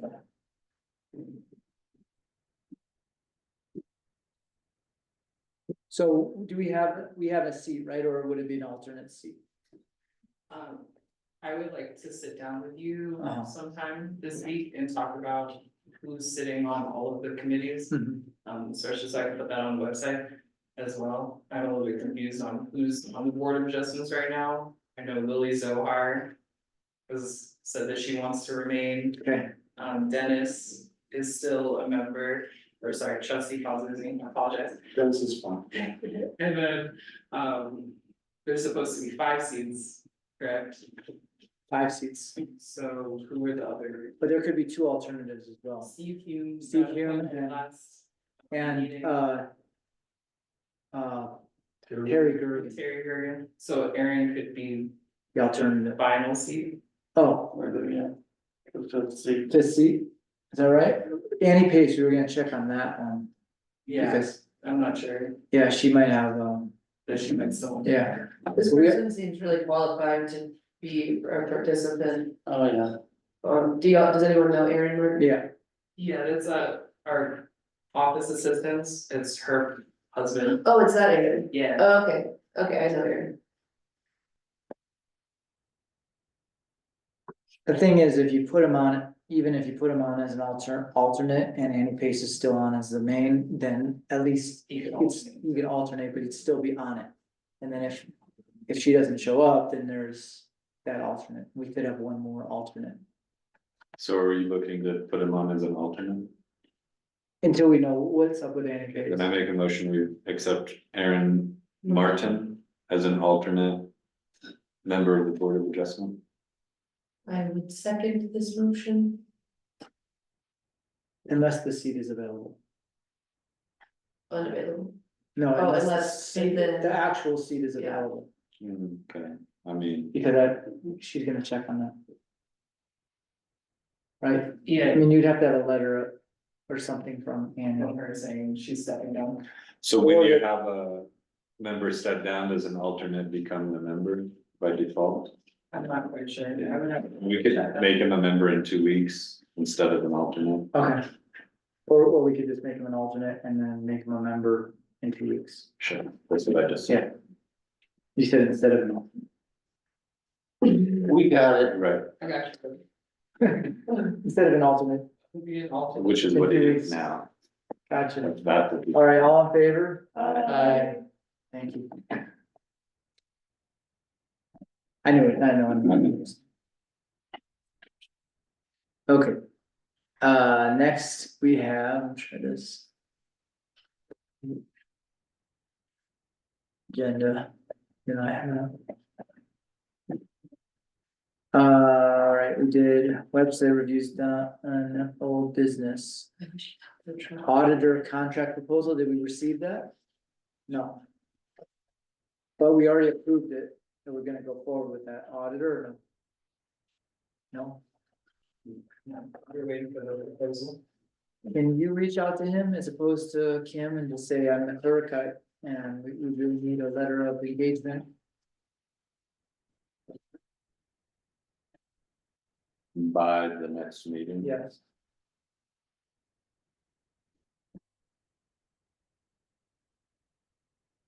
Farmer, Ronnie Farmer.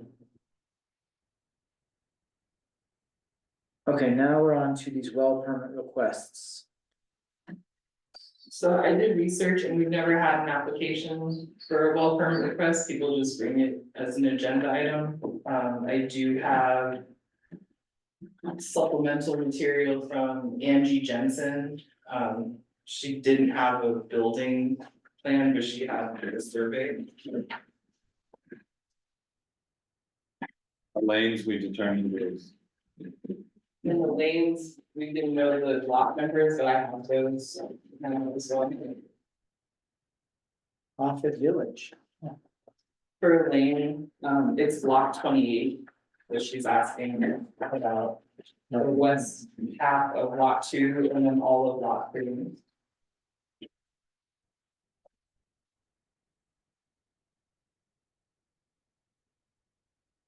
So Lane's first on the agenda, so let's work with, even though this is for Angie, or do you guys wanna switch that?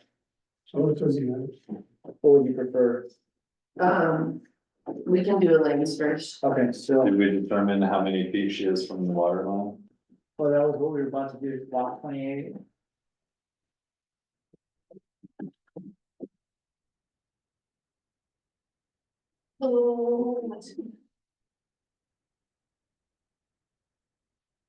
You know, the lots. Oh, sorry, the west half of lot 2 and then all of lot 3. That's half a block. Okay, that'd be like half of it. So it's only 1.5 lots? Mhm. And what's the zone of that? So those lots, it must be,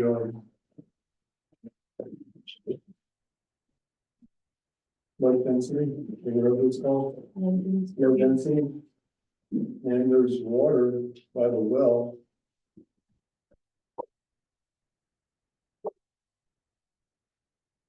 And so there's a, The lots are 50 feet apart, or 50 feet wide. So it's 75 feet, if it's half of one and one of the other? so that's a well in somebody else's property? This is a well, The Homer? and, And then where's the main water line? this right there, it comes from the way this way, it's what I asked you. That's the lots right there. Cause they have to be, what is it, 400 feet? If they're within 400 feet, maybe they have to hook into the bunker. And the lots are 190 deep. 192, What's that, 192? yeah. And then so that the No alleys or what? 100. 200. They're 8 feet short. If they cross the street, then that's a 66-foot right of way, so that puts them over 400 feet. Isn't it a 60-foot right of way? But still.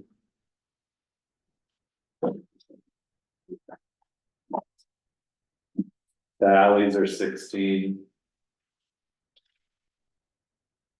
Would we let them bring it up the alley? Cause that's the case, if they went up the alley, it would only be this width of the right of way, plus 1, 2, 3. It'd be 150 feet plus the width of the right of way, which is 60, let's call it 60 feet. It's 210 feet. 200, which if they get Cooley to do, should only cost like $500,000. we'll get them there tomorrow. That'd be like You're 200. coming off of this 2-inch distribution line here. The dotted blue line. Or are we coming off, or would they be coming off this main line down on the road? Well, this is a distribution line, I don't know why they couldn't tap into that. Yeah. Yeah, because if that's the case, then I mean, that's just right here, like. And you said these are 50? Yeah. So 50, 100, 150, and then 60. Did you find that zoning map? So you give it the entire way, that's 60.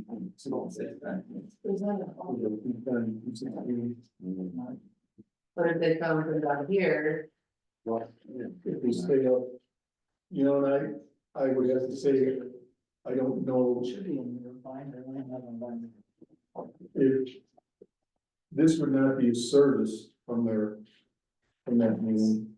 This would have to be an extension of the main, so do we want Medium, to allow people to run the extensions of the main line down an alleyway? I mean, that's what the alley's there for, but I think it should be out in the right of way, because there would have to be a fire hydrant in place at the end of the line. Okay. And I can't imagine if they needed a fire attached to the fire hydrant, if the fire department would want to go through any one of our alleys. I don't know what the condition of that alley is, And then if prove it's them, sure, vegetated, yeah. a lot of stuff laying around, fences.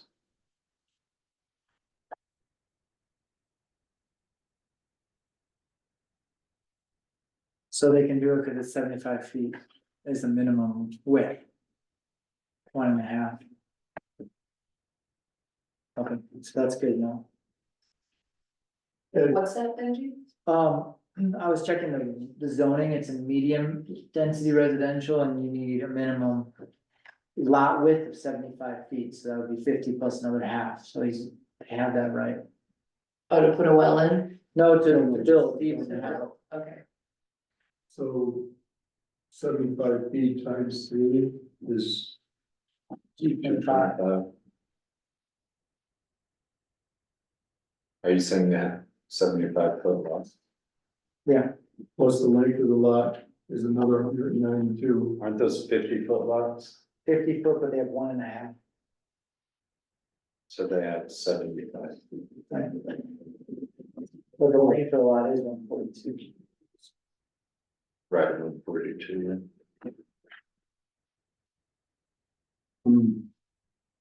It's right there. Have we ever, has the town ever thought about a joint participation with property owners in the neighborhood? We spent months and months and months creating a extension policy that had reimbursement for other neighbors to pay in. So like, the farthest person spends $100,000 and then somebody else closer taps in, then they would pay into the reimbursement, but the town wasn't paying for anything. Which, if we had the money, I think that'd be great, just to support growing the list of customers. So then anybody after them would have to, before them, anyone between them and where the tap was, or where the line was extended, they get a recap on that Yeah. proportionately to the amount of. Yeah, and maybe it was after too, I can't remember. That was Karen Kinney, was anybody on the board then, were you? I think you were, Where is it? over there. By Armando, but. Oh.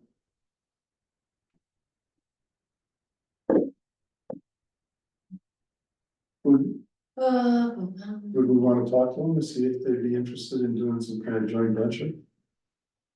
Well, how would we pay for it? I don't know, we'd have to take some time to maybe get some of the neighbors involved, and see if they, to get the water line extended yeah, and try to everybody pitch in a couple of bucks. help. Yeah. Get a coalition together to help pay for it so that Elaine feels more incentivized to extend the water line rather than apply for a well. Is she within the 400 feet? I think it's right It's very close, on the, yeah, it's very close. If you keep it out in the public right of way, not the alley, it'd be like 6 or 8 feet difference. Between, so it's like 392 or something.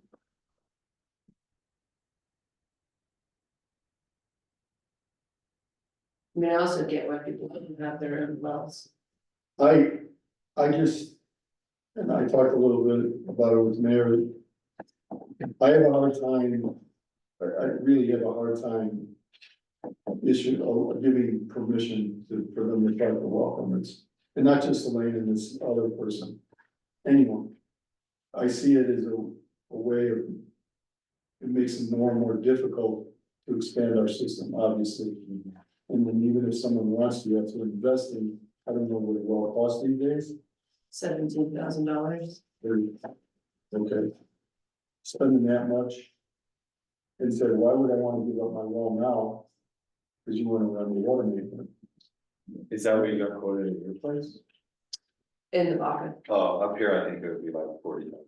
I think it would be more, Up Yeah. there, yeah, like in the Baca, it was. Just think about- where we live, it would be a 300-foot well. Yeah. Maybe where Elaine is, maybe she's closer, that's closer to the creek, so maybe it's only 100 feet, but it's also through rock. But it was, out in the Baca for 120 foot. It In the was sand. in the sand, it was 17 grand. No, they have to go a certain footage below the bottom of the creek bed. I don't know the details. I know if I wanted to drill a well, it would probably be 40,000. Oh, It's really expensive. And so if we can get some other participation in it, or even if it was half of that, 20 grand. to tell you the truth, I think it's more a. They don't want to be part of our system, is what I'm getting. Yeah, that's the vibe I am also receiving.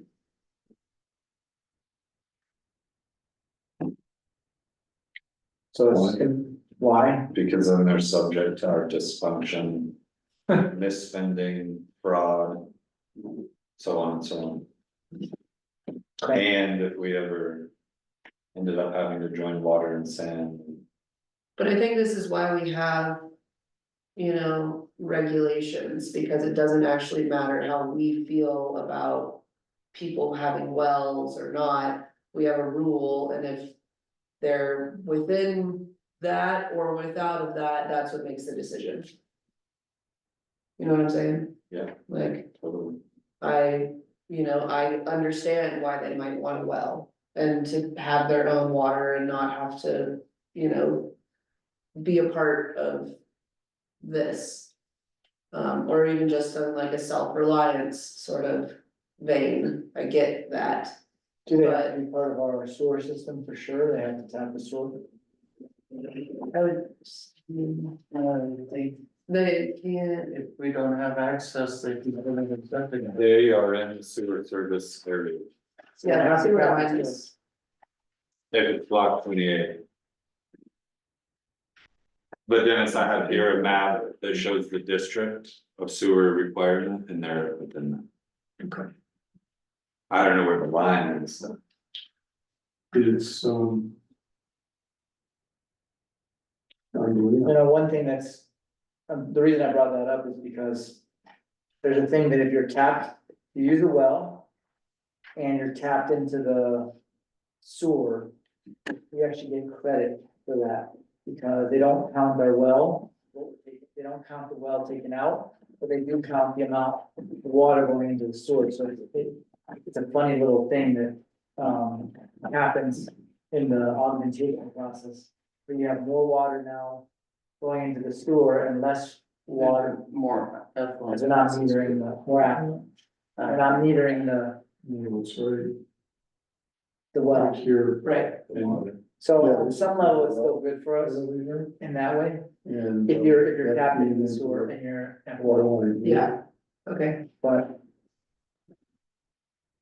And you want to vote as a sort. Where they are, just we determined right there.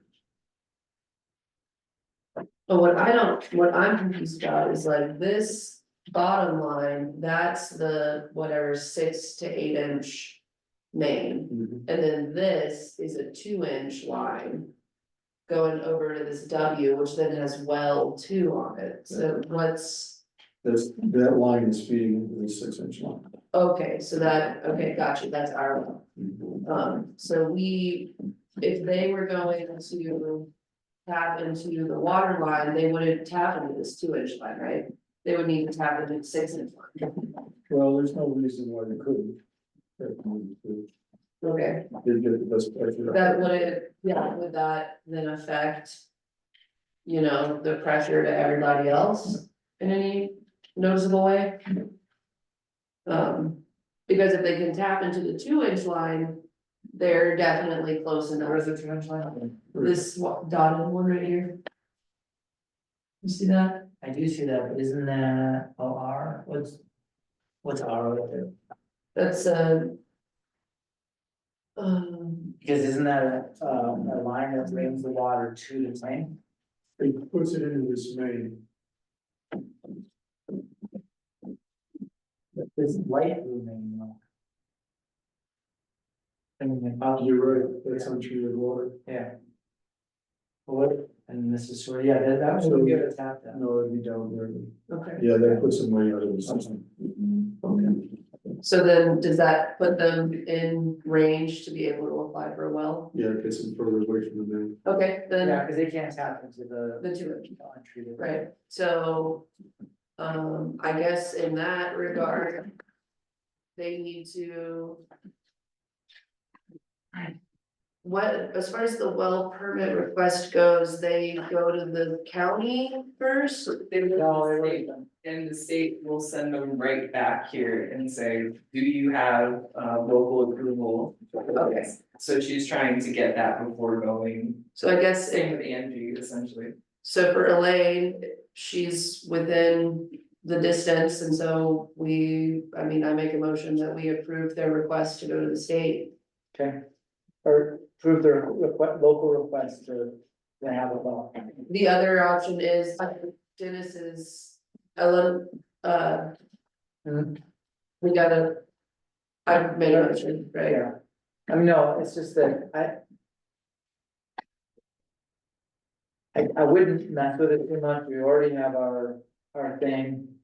We've I got mean, to, people are not gonna be going up. If we had money put aside and we were definitely gonna extend our system, I would say then it would be then it might be a question, but it's not like we have extra money for that right now. we've got that grant, The grants for wastewater extension. okay, for sewer line, right? Sewer line, and if we do have money, our improvement should be on our existing system right now.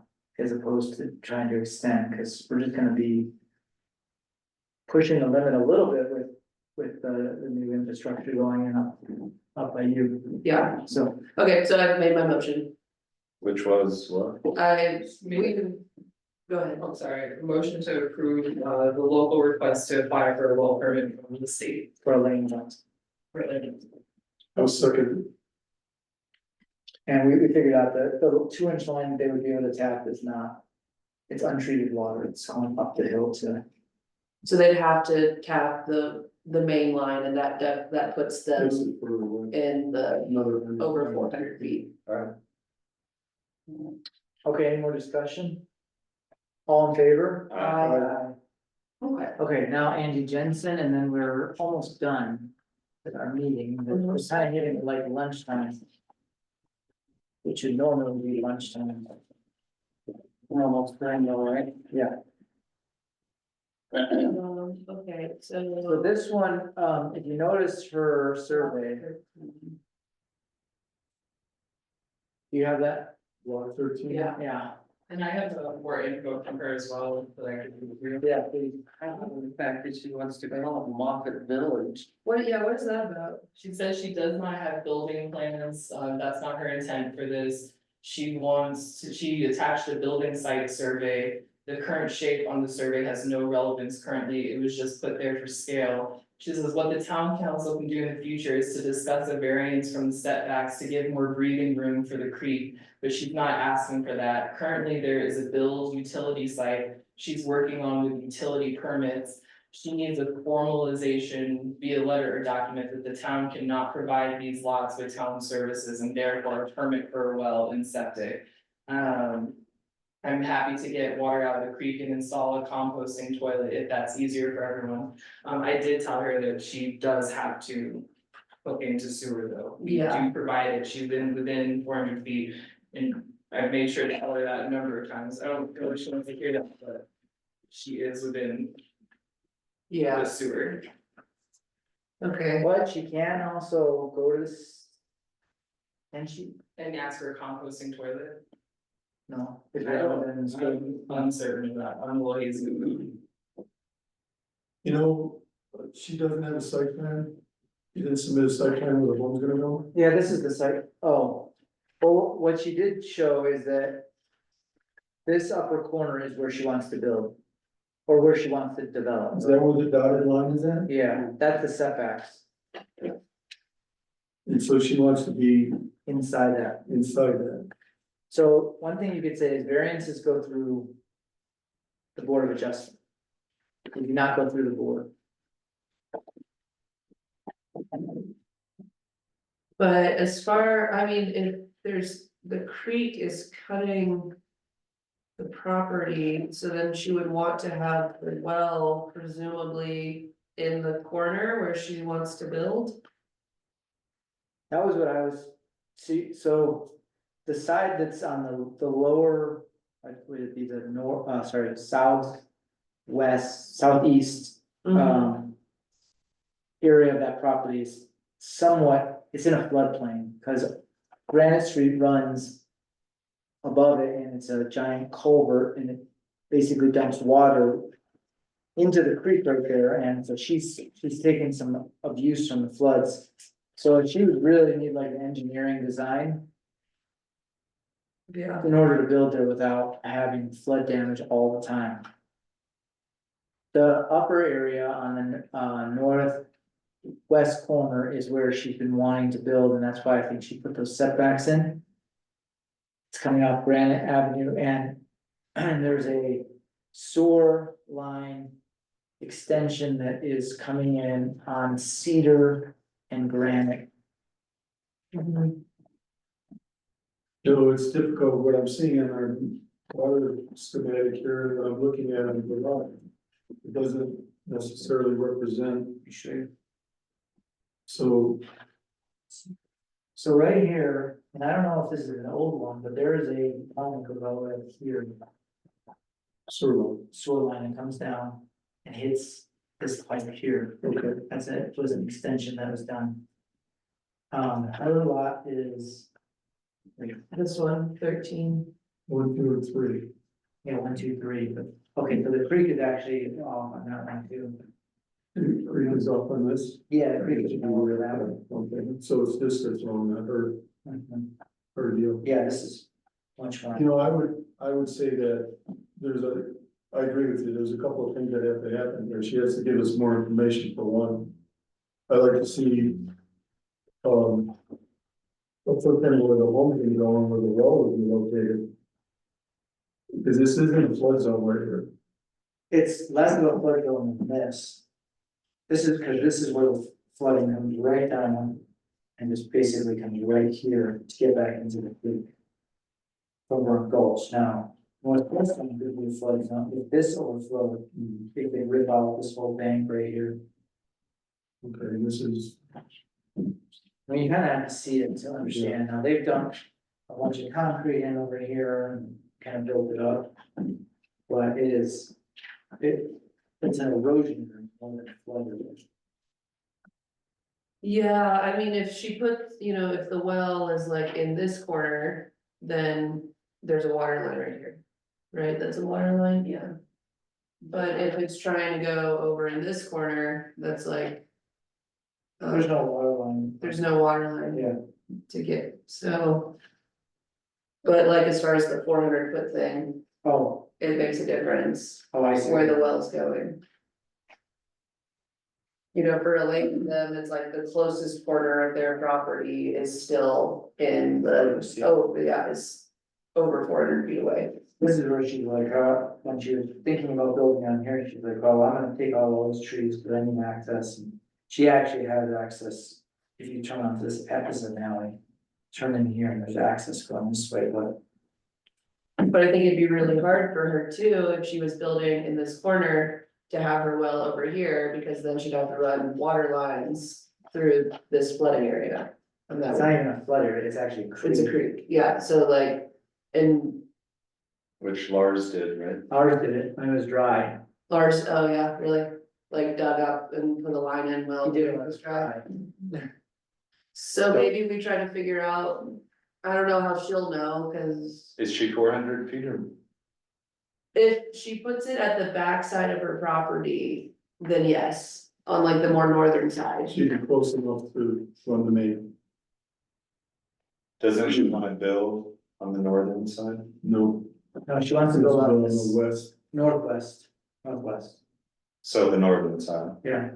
So y'all just said if she puts it on the northern side, she is within 400 feet? No, The opposite, she did it on there's very little chance that you can get across that creek How from that long corner, is the- go up and the. then cut over. So if she Under the puts it property. here, then Very difficult to get water to that it'd be, corner of the property. but. How far, if she puts it in this farthest corner, Sewer doesn't come here. Sewer comes here, so she can't. She would have to stay on the right of way, cut back to the property. So it would I think we be need more information. 192, 192, Where's the that's house gonna be? 384. She's trying to develop this. Right, I understood Yeah, that. She doesn't have that much space. 394. That'd be 494. so there's, The I mean, business depending is on, Gonna have to, If she wants a variance, you if she can, wants a variance there, depending on where she puts it, she would be over 400 feet. If she takes it to, but we, my understanding is she's trying to develop this upper corner here. then I think she would be within the 400-foot rule, well, she'd be over the 400-foot rule. But I think before I would say anything about doing, you go ahead and do it well. I'd like to make sure that the board of adjustments got a chance like this to make sure. Otherwise, we'd be saying, okay, you can put a well there and then. well, and it seems like it's gonna be a village. Otherwise, it wouldn't be a Moffett Village LLC, so apparently. She's That's a- planning on expanding. I don't think, I think that she's that, I don't know what Moffett Village is, but That's her LLC. yeah. Her name. I don't think it necessarily means that she's gonna put it multiple homes there. Those She lots does are- have a little village going down in Poncha Springs, but I don't think she's gonna, I think she's just using that as her. That's the one coming off of Poncha. Yeah, and coming down on Poncha on the right, she has all those places. Yeah, those lots are vacated. Those lot lines. Between 1 and 2, Between 1 and 2. it's broken away. What do you mean? What do you mean vacated, because this is one building lot. Yeah, that's what I'm saying. Yeah.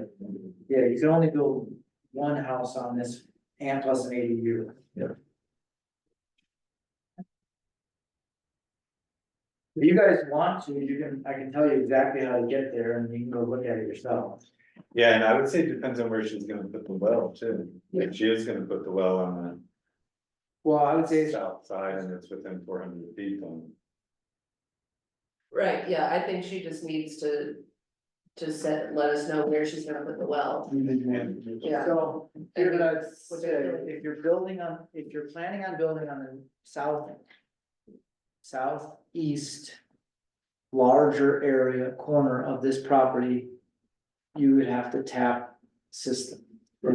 If you're looking for the northwest corner, you would have to stay within the setbacks or get a variance. Yeah, And that would be the first.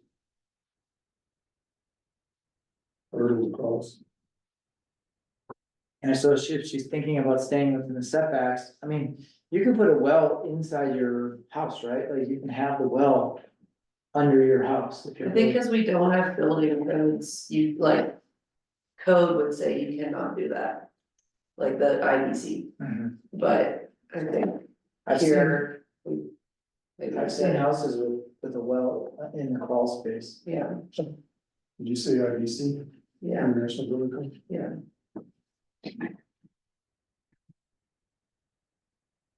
Like enough. And then as far as the sewer, she's within the sewer. She has to. Okay, Not in the. not, alright. No. Not, but she's within, easily on the northwest corner, she's within a certain distance from the sewer. She's got some difficulty with this lot. No, I mean, it's an almost unbuildable lot, and we go look at it, is. She's got flooding on this side that's really bad, I mean, there's already damage. And then she's really low. So if North Crestone flooded, it would really damage that side of the property. And then this upper side just has very little buildable, What's the size of the streets? very. 16. She might not, that property might not perk for a septic either. Oh, she would never do it, I don't think she'd be able to get septic on that property at all. Her closest corner is 256 feet from the sewer line. The closest sewer line. You mean coming from, Cedar Street? It's the one that's in well, I don't know how we do the extensions on the sewer line exactly, but there's this one that's in the alley.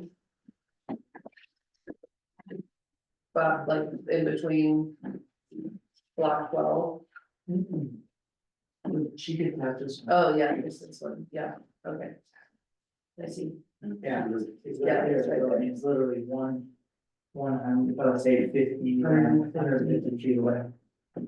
If Why- I wanted to do a composting toilet, would she have to do any? That's another question. Right, I'm pretty sure Saguache County, they have a process where you could request a composting toilet, but I think at this moment, they're like pretty much just denying everybody composting toilets. And they're working on it, it's something that like. Folks. I thought in it was Crestone are working on. I thought it was a state approved composting toilet, which they make. Yeah, there's definitely there's ways to do it, but it is like. It's like a county process to go through the permitting board. So she would still have to come and ask for permission to apply Things for a composting toilet as well. which, I don't know, what's our, I decided to just get a septic tank on my studio. She would never be able to do that. you got a septic because the composting toilet thing was, Vague and unclear how it's Unclear. gonna be in integrity. yeah. But if you guys are gonna like, I mean, I haven't done it yet, so if y'all are gonna start approving compost toilets, I mean, I'm It's not into, really up to us to approve them. that's debatable. I also have an approved compost toilet, which was done 15 years ago, and at that point in time. The town had the authority to act as its own board of health. And approve alternative gray water and. Compost toilets. So I have that in one building. But when Bruce Sheldon came in a few months ago and wanted to do that, we sent them away with vague, unclear information. My latest understanding was that it would be in most in integrity to either hook up to sewer or get a septic for new builds. So you don't have a leach field, you just have a tank? On the engineered design that I'm looking at for that new build, it would be a tank with a, instead of a leach field, it would be a drip line. And it Do would they be, call it an arrow point or something like that? I heard the word drip line and it would be engineered by a certified engineer and therefore would pass inspection by the county. so on But it's also this, very small. I mean, if, I would love to talk about more in different capacities about composting toilets and approved designs and, you know, obviously would be the cheapest thing for people to be able to do in the future. But right now, she's just looking for a well. No, but she Approval. did say in her letter that she was curious about, what did it say exactly? Sorry. She had said that if it was easier for town, she would consider getting water out of the creek and installing a composting Okay, toilet. so she can't. get Well, water she out. cannot get water out of the creek. Yeah, that's. I can advise to that. Yes. And she It on the cannot compost- currently have a compost Yeah, without process. But so we should tell her, like what Dennis said, let's have the Board of Adjustments look at it, let's get more information on where she wants to drill a well, where she wants to develop. Well, if she's within the boundaries of the upper west corner, northwest corner, then she'd be okay, that we could give an okay to dig a well If she's gonna drill the well up in, there up there. If she wants to do it on the lower side, then it would be within 400 feet. 400 feet and she'd have to get water, but then she'd also have to have an approved engineered septic. Because Mr., what's his name, Adam Freeze, he's right on the creek as well. And he had to get a special engineered septic tank, septic system because it's so close to the creek. And this is way closer. I don't know, I don't think you could get a septic that close to the creek, No. and I wouldn't want to. Yeah, I would. Just clarification purposes, if we're gonna send them to the Board of Adjustments, for the Board of Adjustments to review anything, there's a fee. And if she, So I would advise her on the board adjustment process as well. And that's if she wants to do the well inside, outside of the, but we still have to approve it, we haven't approved it, but if she wants to do it. On that upper northeast corner, we need to know, and then it has to be within the setbacks unless she wants to get a variance. So first advise her. Sorry. Ask her where exactly she's looking to put the well, because that could be whether or not you approve. The request for a well permit. And then find out if it's going to be within or without those setbacks, because otherwise she'll need to know, go to the Board of Adjustment and she needs to know that. For a variance. Yeah, for variance, right? does anybody know where it says within 400 feet, and if that also applies to sewer, and if that's to the property, or if that's to the location of the structure?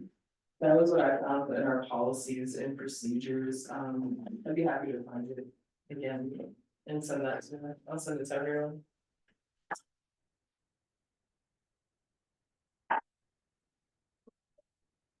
But even with the compost toilet, she would require a gray water system, and that close to the creek, she pretty much needs to hook into sewer. Yeah. Especially if she wanted to drill a well, because drilling a well that close to the creek, you would probably only have to go 20 feet. And if you've got septic or gray water. Right there, it's just, there's all sorts of shit.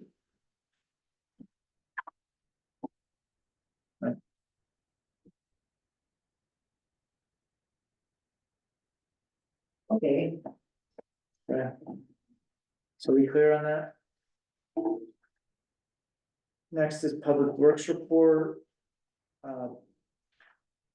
Is there, the only thing I had was that,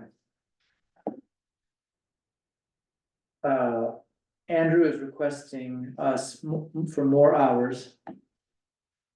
Because he feels as though he gets into projects and then has to get stopped, and he's requesting 100 hours per month from 60.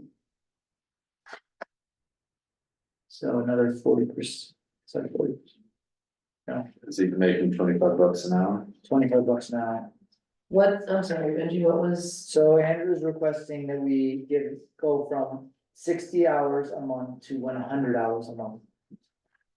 Because he feels as though he needs more time and energy on projects. And he tends to have to drop out.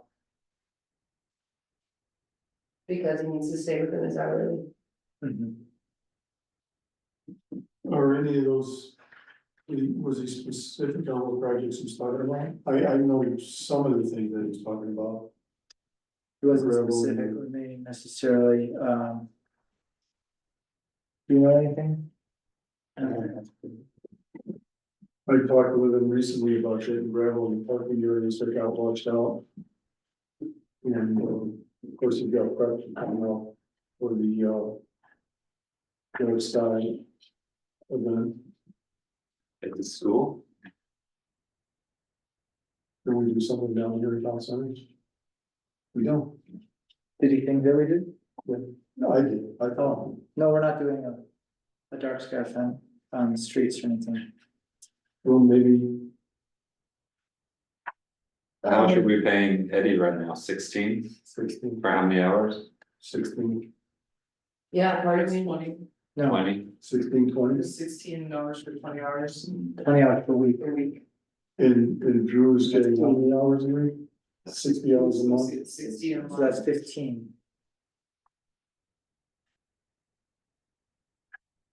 What's Drew's title? Did we advertise for that position? They're both they're both public works assistants. I think it was minimal part-time or minimal temporary or temporary part-time. Part-time on call. Part-time on call, that's what it was. I think he's supposed to cut off his hours, and that's why we gave him 60. Instead of 100. well, he was, what was he before we gave him? 100 hours or 60 hours? It was supposed to be for like a total of X amount of hours. Right. I would have to pull that to remember the exact word. Yeah, I would say that we would probably have to have advertised for the position to be created an ongoing position. did we not advertise for the position? Because he was supposed to be, Just. Just training and training. Right. I can see in the not too distant future that we'd probably bring someone up to work with some Eddie as well. Not probably after winter. I mean, if you say there's like 20 business days in the month. 5 days a week, 4 weeks in the month, and you put in 100 hours, it's 5 hours a day. So, it's like, I think we just leave it as it is. at 60. Yeah. It's $30,000 to go up to 100 hours a year. Or we match Eddie's, Bring Eddie up to his hours. bring. Eddie has more hours. Pardon me, Eddie, I think, is doing 20 hours a week. bring Eddie up to more hours. No, bring Andrew up to Eddie's hours so that they're working together the whole time. And they do, so they are even. So that would be 80 hours a month then. And Eddie's getting 16 and Andrew's getting 25. But we will probably have to give Eddie a raise at some time. After his 90 days, yeah. I think we Yeah, have to I mean- advertise for the position. I think we You can't say that it was under public works assisting, because that's basically what they're both doing, is assisting in public works. I think we could say that. That's what that's how I would see it, is that I'm sorry, I can't even. there's no supervising role. It's public works assistant, we just hired 2 people as public works assistant because they're basically, we're supposed to be under the committee, is what we had decided, was that the public works committee is the supervisory. I mean, at a certain point, it's like,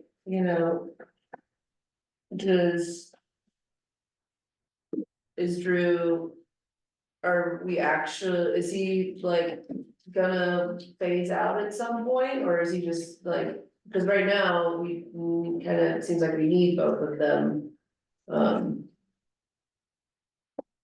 I don't know. I don't get the idea of. My impression was, when we started, was exactly that he was here to train Eddie.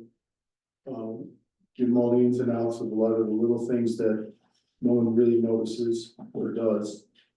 And and then phase out as they got more and more comfortable.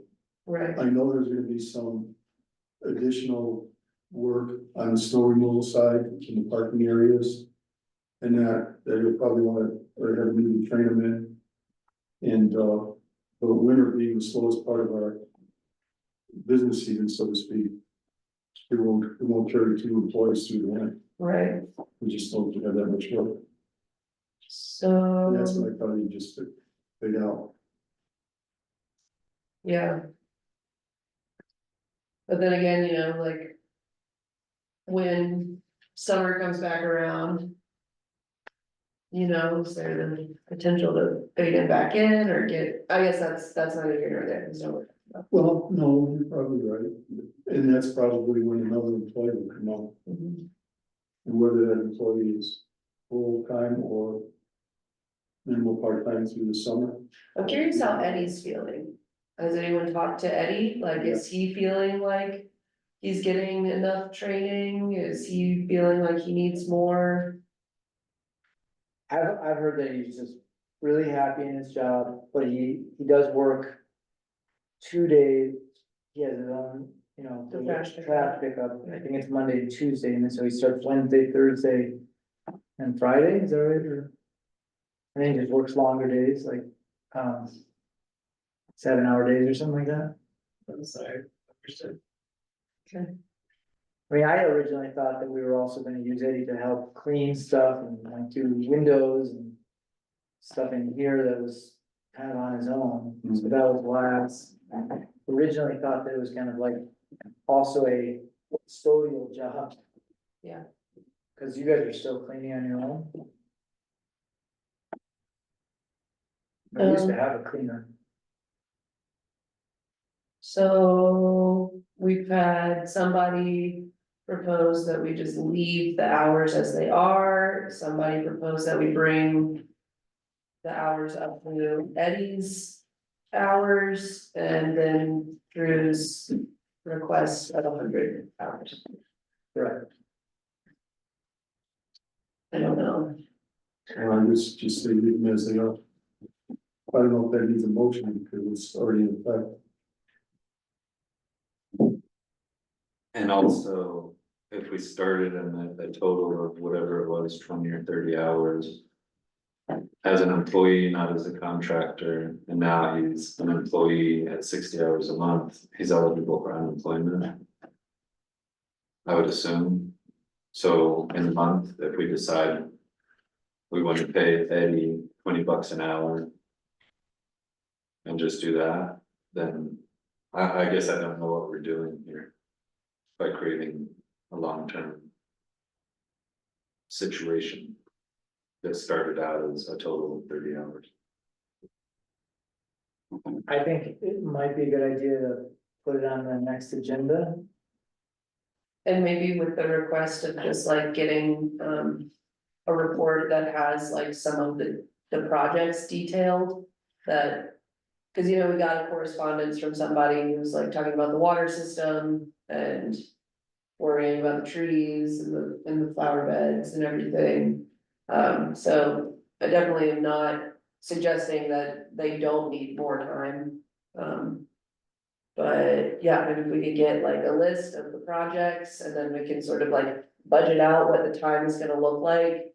And just be more clear on like, okay, if we do need to give you more hours, maybe it's just for this month. Or something, rather than it just being a blanket statement. It always kind of creeps up though. I mean, what I mean by that is. We start that and then something else comes up and Yeah. then we extend it and before you know it. Yeah, and I mean, I could consider the next year of. 15 hours a week. Because there will be work, and there will be repairs, and there will be training. That's what we already agreed on. Right, so leaving it as is, to Yeah. me, sounds better than adding to the hours. Okay. And- On board. To add more meat to that, it would be also be good to know where we're at in the 25 budget or Yeah. 24 budget. But, Yeah, I mean, not that I'm using that as an excuse, but. We need to get those numbers. Why don't we put it on Public Works? Next month, next meeting, regular meeting. And, renegotiate based on, Public works meeting, public works meeting. renegotiate based on a public works report. And I would like to have another public works committee meeting with the two of them I agree with you. and really sit down and go through it with them, see what's going on. Okay. So I know you're going away, I'm going away for a week and a half, so we have to figure that out. When we can do, when are you leaving? I won't be here the last week of July. So, And what are we currently paying Brent? Pardon me? What are we paying Brent right now? 22. an hour for 40 hours. Or, you know, like it's 30. 32, 30. 22 36, an hour. 22 an hour, 36 hours? for 36 hours. Okay. Okay. I guess. So we got that, it's going on the next agenda and we will hopefully, We might have a public works meeting. Yes. Hopefully before.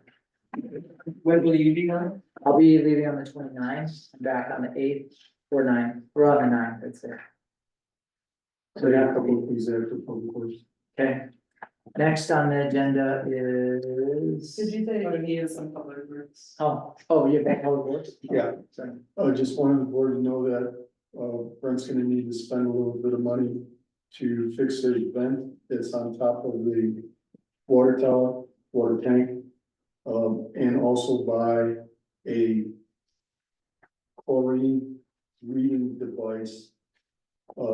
It's a device, looks a little bit bigger and thicker than a cell phone, but it's how the chlorine is measured in our distribution system.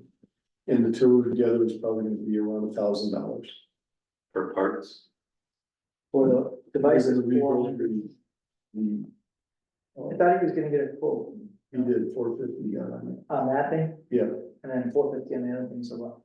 it's about $600 for the meter Oh. reading device. So it's So, not the meter, the Kelly. Yeah, yeah, but he does the labor? yeah. So we went up, The labor, that's included with the labor.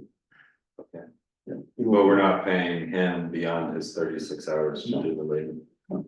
I think this fellow down the street here that Nathan, across from your place, Nathan, Nathan, yeah. Yeah, Nathan. does anyone wanna make a motion to have that approved? Well, Two things, Brent's chlorine, parts. chlorine. Reader, chlorine. Chlorine measure. Is he seeking approval from us today? Well, I suggested that because the way the budget is, I know it's not a whole lot of money, but we just wanted you to know. I don't know if we need a I motion. make a motion, we approve our water operators request. Up to 1,000, 1100. up to, I wouldn't go up to, because I don't know exactly, we don't know exactly on that, it's an estimate on that. So 1100 or beyond. Yeah. well, it's up to 1,200 though. Okay. A second motion. Any more discussion? All in favor? We really, really need the budget. Super duper. And the cool thing is, he's waiting, he's gonna get another meter and then he's gonna try to fix that one so that it's a backup. Cool. It's essentially, you get a long reading and you keep recording it, I mean, everything's fine, and you don't know if there's mushrooms going in the water. Yeah.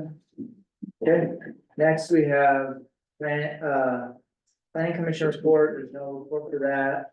Correspondence, huh? So code enforcement report, I think. Oh, code enforcement, yeah. We did have a correspondence, didn't we? Yep. Yes, with Mary Flowers. Who's online. Should I have her speak even? I can unmute her, please. Huh? I can unmute her. Hi, Mary.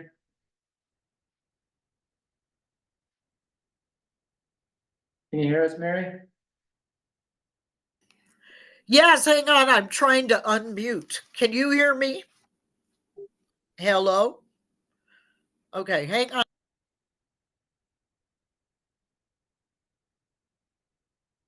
Hello? I think you just muted again.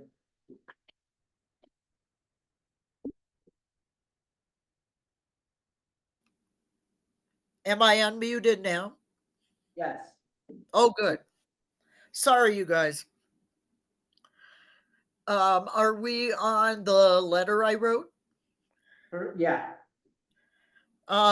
Basically, I'd like to just take a minute because I've been at the whole meeting today on Zoom. And I have to say, I'm really impressed with what you guys are doing and how you're handling yourself. It's very impressive to someone who has watched the board for many years. So good job. thank you, Mary, I appreciate that. Um, Basically, I feel like as a historian of the town, one thing we have neglected to do is to look at the entire history of someone's relationship with town and say, okay, most of this was good. The last couple of months weren't.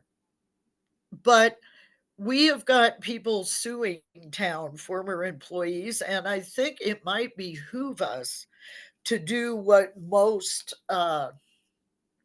boards and organizations do when someone leaves, whether voluntarily or because of health reasons, which is definitely Gretchen.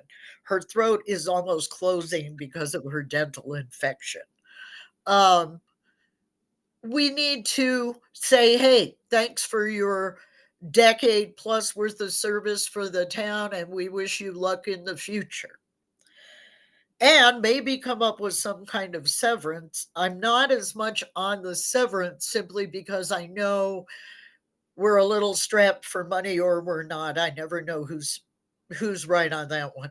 But that's where I'm at. I feel like it's really important for us to do that as a town. Gretchen's done amazing service over the years for town. The other part of it is I realize that it is often the case with towns that the administrator will send a letter to someone who has written a letter. The reason it bothers me in Crestone is there aren't that many of us writing letters. There are only 138 registered voters. And I would like to have trustees reach out and ask me questions before I'm on the agenda at the meeting. I feel like we're a small enough group of people that we could actually do that.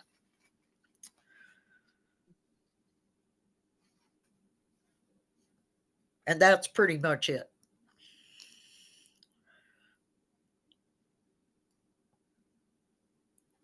Yeah, Mary, I think, I appreciate your, reaching out and wanting to like care for both the history and the relations of the town. And I think you're right that it's important for us to remember and not just overstep in the march towards procedure. Would town perhaps be willing to write a letter to Gretchen and stick it in the mail saying, we've been really busy and we wanted to get this letter off to you, thanking you for your decade and a half worth of service to the town, wishing you the best of luck in the future, something along those lines. Ariel writes a beautiful letter. I, I'd be happy to do that, I mean, and the letter you wrote me was, and I was a teacher. It was a great letter. I Very agree. professional. I had written the original letter and she made it so much nicer and so much better, but doing something that is specific for that purpose would be something I would wanna do. The other thing is we've been wanting to also honor Kyrena as well for her 18 years of service as well, and so that's another thing that we have to look at as well, because it's We being, The Well- board, I should say. the board and staff. I mean, maybe you might not agree, but I just think we should.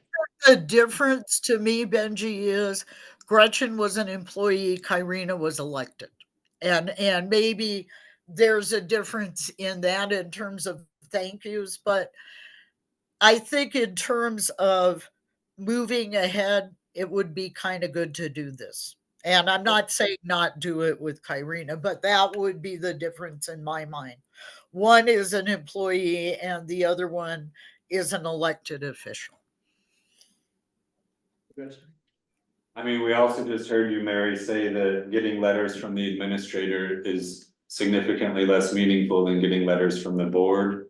But now And you're. not just letters, Adam, a text, a phone call, hit me up Well, outside the mercantile, something that's so having our clerk write the letter is probably less meaningful than the board having a card of some sort that we each sign, would be my opinion.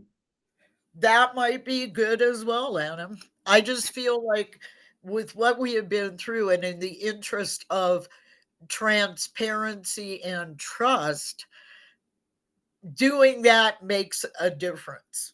And I probably talk to you guys more than many citizens do. So, but for Gretchen at this point, going into major dental surgery and off on a new venture in her life, I think having a letter that says, hey, we appreciate the work you did. Maybe not everything, but by and large, over the years, Gretchen's done a heck of a job.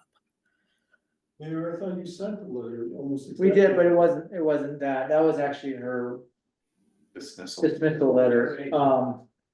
I'd say we will let us quickly discuss it, and I think we can come up with something that's nice for her. I would agree that we do need to figure out a way to honor the amount of time and effort she put in with the town. Thank you. I appreciate it because, like I said in the beginning of my letter, I completely understand why you needed to let her go when you did. But there is a history before that that I think needs to be acknowledged. So I totally appreciate you guys thinking of doing this and hopefully doing this. And I agree, if you think you should do it for Kyrena, by all means, go for it. Yeah. One other thing, Mary, is I wanted to just suggest that also, usually on Mondays, these Mondays have been kind of weird, but usually Mondays, I like to have, like, we could set up a meeting with with me as mayor, and we can talk about things, because I know you've had a long list of things that you wanted us to look at. It's definitely helpful to sit down and go through it with you and see what we're doing. To do that, I'm back in town now. I had some family obligations last month, and I was gone most of last month. And I'd be happy to do that, Benji. And I have to say, there were quite a few of the things on my list I heard mentioned, discussed, and obviously are being acted upon by the board at this meeting. And I really was very impressed with this meeting. And Thank good you. job. And, we're using your, I am using your letter as part of my notes, so just so you know. Well, that's cool, and I appreciate it. And I'm sure there's other citizens that have ideas as well. But thanks a lot, you guys. I appreciate the time and consideration, and I hope you will be able to get something off to Gretchen, because I know it would mean a lot to her. And I also think it's a proper ending to those years of service. Okay, well, thank you so much, Mary. Thanks, Mary. Thank you guys. Thanks for your service. And yeah, have a good one. Well, I like Adam's idea of a card, but maybe with some kind of note in it. So I would direct the clerk to Would you like me to draft you something? draft something small that goes into a card. I mean, we can And get all the sign cards. it. I wonder, I don't know, like, how much would Raven want for like a 30-minute massage gift certificate or something like this?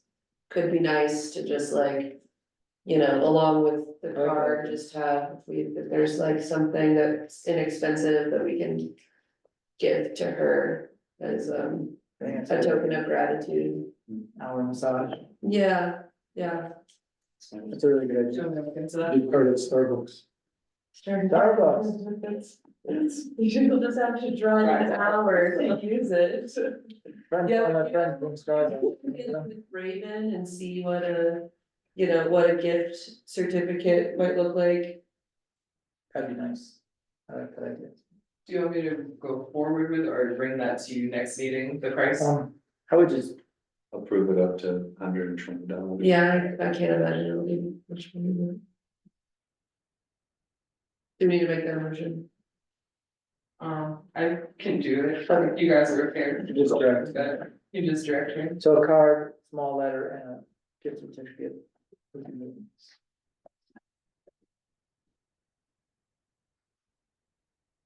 Lastly, we don't have planning commission, we don't have any more, do we have one more correspondence with Jennifer? There was something, Yeah, that was under public works, it was a complaint. and I think it's being taken care of, I don't know if you wanna, Just let her know that it's. I think I also let her know, but, I would maybe just, because she did send it, just say, the water system is definitely, been a problem and we're continuing to work on it.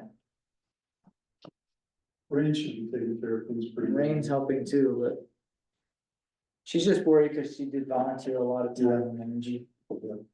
Okay, any other trustee reports or? Yeah, I had one thing, I got a letter from Jeff Winsett regarding the podcast for the Oh. Energy Fair.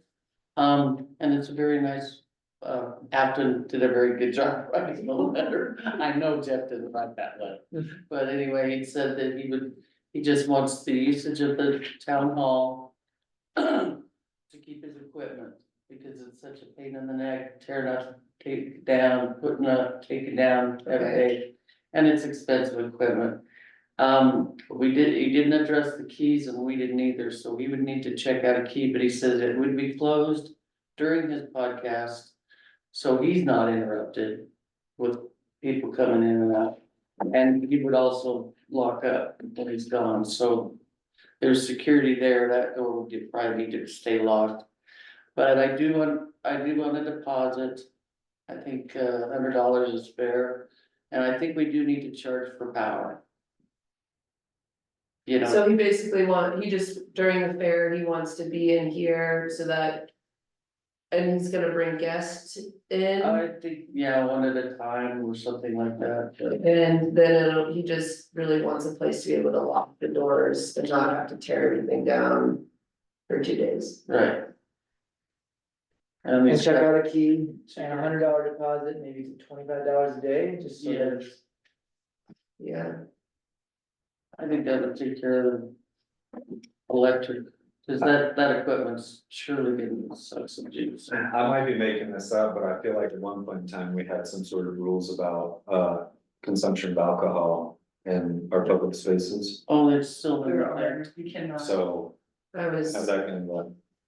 Are we gonna have him sign an agreement that says he won't be consuming? I didn't even think of that one.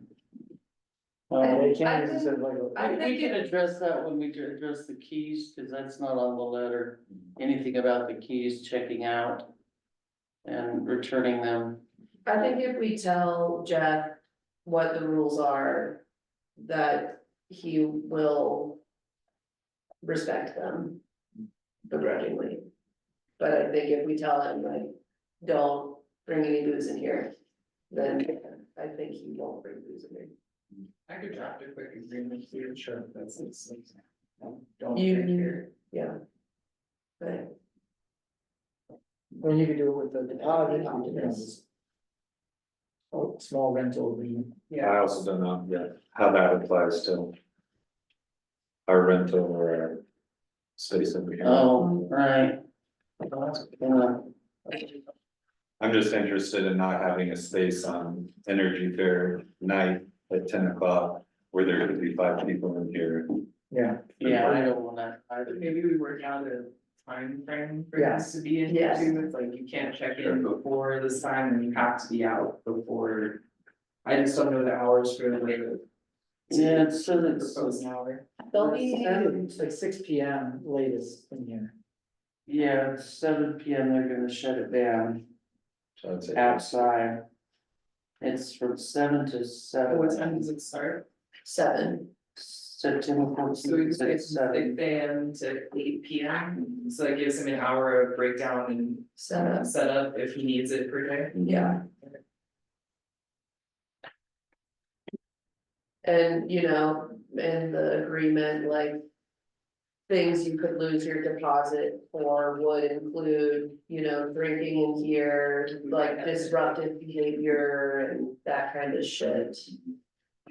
Yeah, I was kind of curious that they're not gonna rent a dumpster, the energy fair people.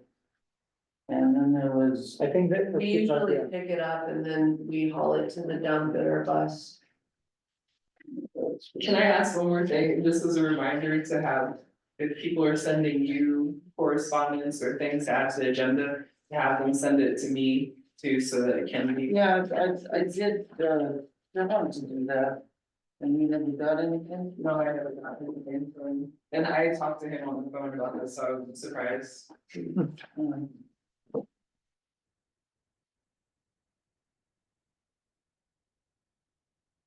That's all I had.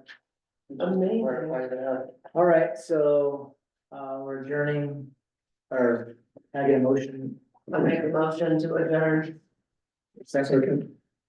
Dennis, all in favor? Aye.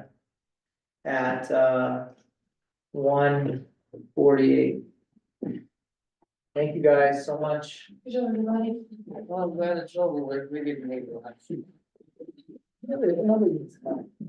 Breakfast and dinner. And a Reese's cup in between. That was within the 5 hours of our policy and procedures. Is it? He said it was within 5 hours. Is that okay? It said it's supposed to be no more than 5 hours. The whole thing, for every meeting. Yes. Every meeting. Oh, which you did today, so. We did it today, but I'm just wondering about regular meetings. Yeah, really. Unless there's a break or no? Didn't say anything about breaks. 5 I hours. think there was breaks, the 5 hour doesn't include breaks. Are we off, you're?